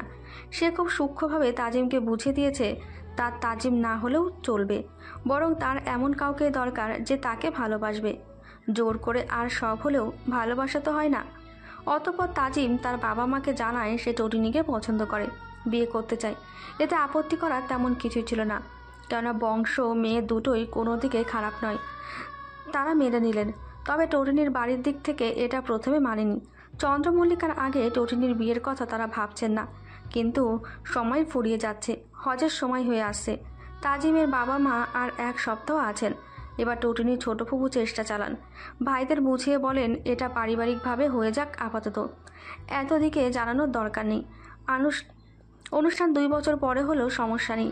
তাজিম সুপাত্র, তাই সবাই আর না করলো না। চন্দ্রমল্লিকাও বলল তার সমস্যা নেই কোনো, বোন রাজি থাকলেই হলো। এই সবই টটিনির কাছে আড়াল ছিল, কারণ সে যে সহজেই মানবে না তা সবাই জানত। সবাই জানে তার আর তাজিমের মধ্যে দ্বন্দ্ব রয়েছে, তবে এটা একসময় কাটিয়ে উঠবে বিয়ে হলে, এটাই সবাই ভেবে দেখল। এত কিছু হলেও তাজিমের মন মানছিল না। সে দেখা করতে গেল টটিনির সাথে। টটিনির কথা শুনে মনে হলো তার সেই ধারণাটা ভুল ছিল না। তার মনেও যে দ্বিধাদ্বন্দ্ব ছিল তা কেটে যায়। টটিনির সাথে তাজিমের দেখা হলো বিয়ের পরে। দেখা করার জন্য তাজিমকে টটিনির রুমে যেতে হয়। টটিনির রুমে গিয়ে সে দেখলো টটিনি বিছানায় বসে কাঁদছে। তাজিম শুনেছিল চন্দ্রমল্লিকার মুখ থেকে যে একটু বকাঝকা করা হয়েছে টটিনিকে, রাজি হয়নি প্রথম দফায়। তাই তাজিমকে দেখেই বসা থেকে উঠে দাঁড়ালো টটিনি। তাজিম গম্ভীর গলায় বলল, কাঁদছো কেন? টটিনি কিছু বলল না। তাজিম একটু এগিয়ে এসে টটিনির দিকে ঝুঁকে বলল, তুমি কি আমাকে বিয়ে করেছো বলে কাঁদছো? টটিনি মাথা নাড়ালো, ফুপিয়ে উঠে বলল, আপনি এটা ঠিক করেননি, আমি আপনাকে মাফ করব না। তাজিম জোরে এক ধমক দিল টটিনিকে। টটিনি তাতে একটু কেঁপে উঠল। এই মেয়ে, তোমার কাছে আমি মাপ চেয়েছি? টটিনি এমনটা আশা করেনি। সে এবার আরও বেশি করে কাঁদল। এই অসহ্যকর মানুষটার সাথে একটা জীবন সে কিভাবে পার করবে? বাবা এটা কি করলো? তার মেয়েকে এই ছেলেটা কতটা কষ্ট দেয় সে কি জানে? জানলে কি দিত বিয়ে? টটিনির মনে হলো নতুন শুরুর চিন্তা করে বিয়েতে হ্যাঁ বলা তার উচিত হয়নি। আর একটু ভাবতে পারত। তাজিম পাঞ্জাবির পকেট থেকে একটা লাল রঙের লম্বা বক্স বের করলো। বক্স খুলে একটা সুন্দর হীরের পেন্ডেন্ট বের করলো। সেটা হাতে নিয়ে টটিনিকে বলল, কাছে এসো। টটিনি 1 পা পিছিয়ে গেল। তাজিম বুঝলো সবে তো শুরু, আরও পোহাতে হবে এইসব জ্বালা যন্ত্রণা তাকে। অবাধ্য বউ পেয়েছে যে। সে নিজেই এগিয়ে গেল টটিনির কাছে। ভালো করে একবার চোখ বুলিয়ে নিল সে। লাল জামদানিতে টটিনিকে অন্যরকম সুন্দর লাগছে। খোপা করাই খুব ম্যাচিওর মনে হচ্ছে, বাস্তবে যা সে নয়। টটিনি 1 মুহূর্তের জন্য নীরব হয়ে গেল যখন তাজিম তাকে পেন্ডেন্টটা পরিয়ে দিল। টটিনিকে আরও বেশি অবাক করে দিয়ে তার মাথায় ঘোমটা তুলে দিয়ে তাজিম বলল, পারফেক্ট। এতক্ষণে কান্না সব কোথায় যে উধাও হলো। তখন টটিনি লজ্জা পেয়ে এদিক ওদিক তাকাতে লাগলো। তাজিম হেসে ফেলল। মনে মনে ভাবলো খুব জলদি মেয়েটিকে নিজের কাছে নিয়ে যাবে, এভাবে আর নয়। তার আগামী দিনের প্রতিটি রজনী প্রভাতে সে টটিনিকে কাছে চাই। চন্দ্রমল্লিকা বসার ঘরের এক কোণে একজনকে বসে থাকতে থেকে এগিয়ে গেল। মানুষটাকে সে আয়রাদের বাড়িতেও একবার দেখেছিল। চন্দ্রমল্লিকার খুব ইচ্ছে তার সাথে আলাপ করার। আজ ইচ্ছেটা দমিয়ে রাখতে না পেরেই কাছে গেল। হাই, আমি চন্দ্রমল্লিকা, আপনি? চন্দ্র ভ্রুকুচকে তাকালো। একটা কারণে তার মুড অফ। তার উপর একটা অচেনা মেয়ের গায়ে পড়ে আলাপ করতে আসা তাকে আরও বিরক্ত করলো। সে চন্দ্রমল্লিকার দিকে না তাকিয়ে কর্কশ করাই বলল, আপনি কে তা তো জানতে চাইনি। আমি কে তা বলতেও আমি আগ্রহী না। চন্দ্রমল্লিকা বুঝলো লোকটা ভীষণ বিরক্ত হয়েছে। লোকটার বিরক্তির মাত্রা বাড়িয়ে দিতেই যেন সে বলল, সমস্যা নেই, আমি আগে থেকে জেনে নিয়েছি আপনি হলেন চন্দ্র। আমার মল্লিকা নামের আগেও একটা চন্দ্র আছে। আমাদের নামের কি সুন্দর মিল না? যদি কাপল হই তবে ইজিলি চন্দ্রমল্লিকা বললে দেওয়া যাবে, কি বলেন? চন্দ্রের মুখটা হা হয়ে গেল। মেয়েটা এটা কেমন কথা বলল? অচেনা অচেনা এক পুরুষকে এসে বলছে আমরা যদি কাপল হই। আরে এই টাইপের মেয়েকে তো চন্দ্র পছন্দই করে না, আবার তার সাথে জুটি বাঁধবে? অসম্ভব। মেয়েটি নিতান্তই বেহায়া বেশরম। একটু ভুল হয়েছে, সুন্দরী বেহায়া বেশরম মেয়ে। চন্দ্র মুখটা ফিরে নিয়ে আরেকবার তাকালো। চন্দ্রমল্লিকা হাসছে।